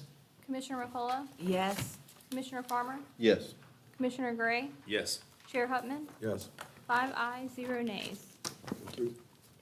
Informational items, tab AF, the publication of the September 2025 Board of County Commissioners newsletter. I have no general public comment cards. Is there anyone here for general public comment? Seeing none. County manager, any additional business for the board? No, sir, not thanks. County attorney? I believe there Oh, are I'm two sorry, items under the. county plan. manager, there's a couple of things on here. Sorry, I was trying to get us home. Yeah, that's all right. All right, let's talk about the BOCC reorganization meeting. That's something I'm particularly really excited about. Mr. Chairman, I move to approve tab AG. Okay. Second. Motion from Commissioner Martin, second by Commissioner Farmer. We will set, all in favor? Aye. Opposed? All right, we will set the reorg meeting for December 8th at 3 PM, be before our normal meeting. And tab AH, set mobility and comprehensive impact fee update workshop for November 10th, 2025, and December 8th. We're going to do double duty and do a 3 PM and a 4 PM. I'll entertain a motion on tab AH. So moved. Second. A motion from Commissioner Gray, second by Commissioner McCullough. All in favor? Aye. Opposed? None? Okay. County manager, that was as quick as we can do that. Okay. County attorney, any additional business? I have no further business, thank you, Mr. Chair. Okay. Commissioner Martin, let's start over there. I get to go first? Yes, sir. I have one item. I want to give kudos to Chairman Hutman on his TV performance this week in the 904. I'm not going to elaborate anymore because I don't want to steal any thunder that he may want to talk about. But, if you don't know what This Week in the 904 is, it's a Sunday morning TV show where, it's not like Meet the Press or, Face the Nation or anything, but he did a great job on this local show. So I just want to give kudos to him on that. That's all I have, Mr. Chairman. Thank you, Commissioner Martin. Commissioner Farmer. Thank you, Mr. Chairman. I just wanted to take a second and brag on the good work that Road and Bridge has done. If you take an opportunity to look at this online, you can go to the County Insider and look at this wonderful publication that comes out monthly. But the level and overlay projects here, there's 24 roads that have been completed and 2 that are in progress just for this year. And so, it's a really big deal, especially over on the west side of the county where we got a lot of dirt roads that we're seeing those guys, bring the drainage into compliance and then work them through the dirt road improvement program and then eventually up through the double chip seal program and then eventually work their way towards a direction of paving at some point. And I know there are some people that live on dirt roads, believe me, that they, want you out of there. Like they don't want nothing to do with the road paving, but for the most part, 99% of the people that I've come in contact with, those people, hey, they're very appreciative of the fact that we're increasing some drainage and mobility to their areas. This past Friday, Nassau Parks and Recreation hosted the annual Halloween celebration there at Yulee Park. I hate it that I couldn't be there, but I had some issues going on that restricted me from being able to make it. I heard that it was a really well-attended event, and it was really, really well thought out and put together. I appreciate everybody that participated, and I know that the community appreciates it as well. This Thursday night, first round of the playoffs over on my side of town, West Nassau square off against Stanton at 7 p.m. I'll be in the press box. Come by and visit with us. That's all I have, Mr. Chairman. Thank you. Thank you, sir. Commissioner Gray. Just kudos, as well, Mr. Chairman, for your 904, interview. Like Commissioner Martin said, that was absolutely wonderful what you did. And thank you to the Road and Bridge Department for all their, I want to echo Commissioner Farmer's sentiments. We appreciate them very much. That's all I have. Thank you. Commissioner McCullough? Thank you, Mr. Chairman. One of the points you highlighted Sunday morning was talking about House bills and Senate bills coming through. I think a lot of times people focus so much, on the work we do, but there's so much state compliance that most of the residents, I'll clap our backs for a minute, and that's rare that I ever give us praise, but we are diligent that we are following this legislator, because people do not understand how much Tallahassee is going to be affecting these 67 counties and jurisdictions, from ad valorem taxes to development. There is so much compliance regulation. So I tell people every day, there are things I disagree with from the Senate and the House, and I am adamantly contacting them, and I would encourage you to do the same, because sometimes we get unfunded mandates or mandates that we don't even like, and so these conversations are imperative to be having as we come into these election cycles. So I was thinking about that Sunday. Anyways, that was that. But I want to give my condolences to a good friend and a neighbor. Mr. Roger Horton lost his wife this week, Miss Barbara Horton.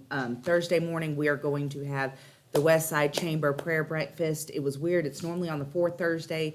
This month, we have 5 Thursdays in the month, so we are going to meet on the last Thursday of the month. It will be at the Anchor Church at 7:30 a.m. I encourage everybody to come.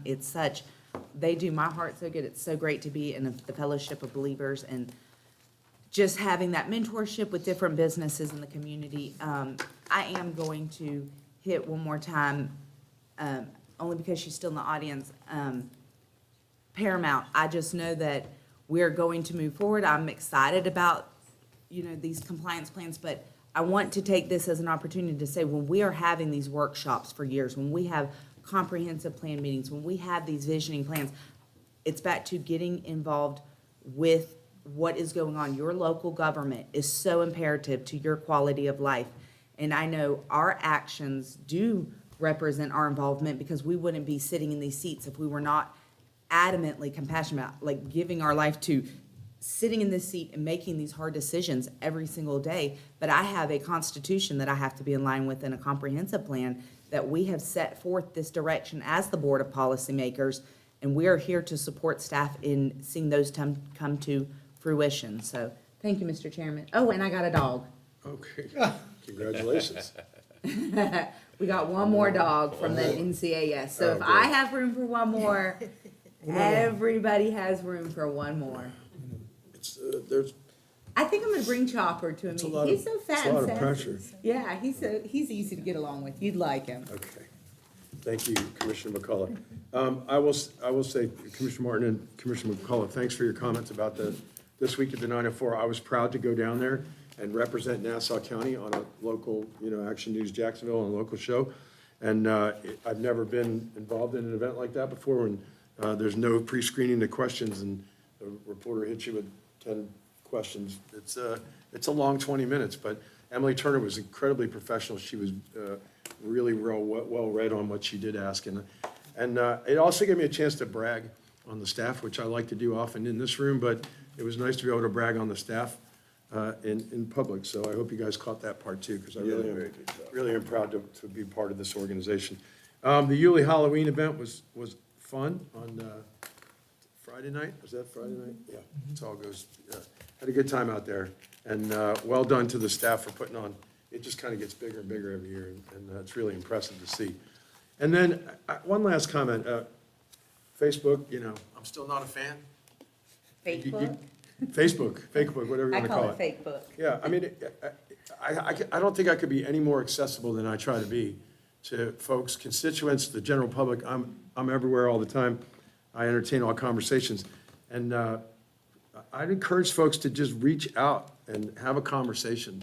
And this isn't directed at one person, but before you come to the board, and I apologize, I'm going to do this again. I'm going to formally apologize to my board members for not maintaining decorum during that one piece there.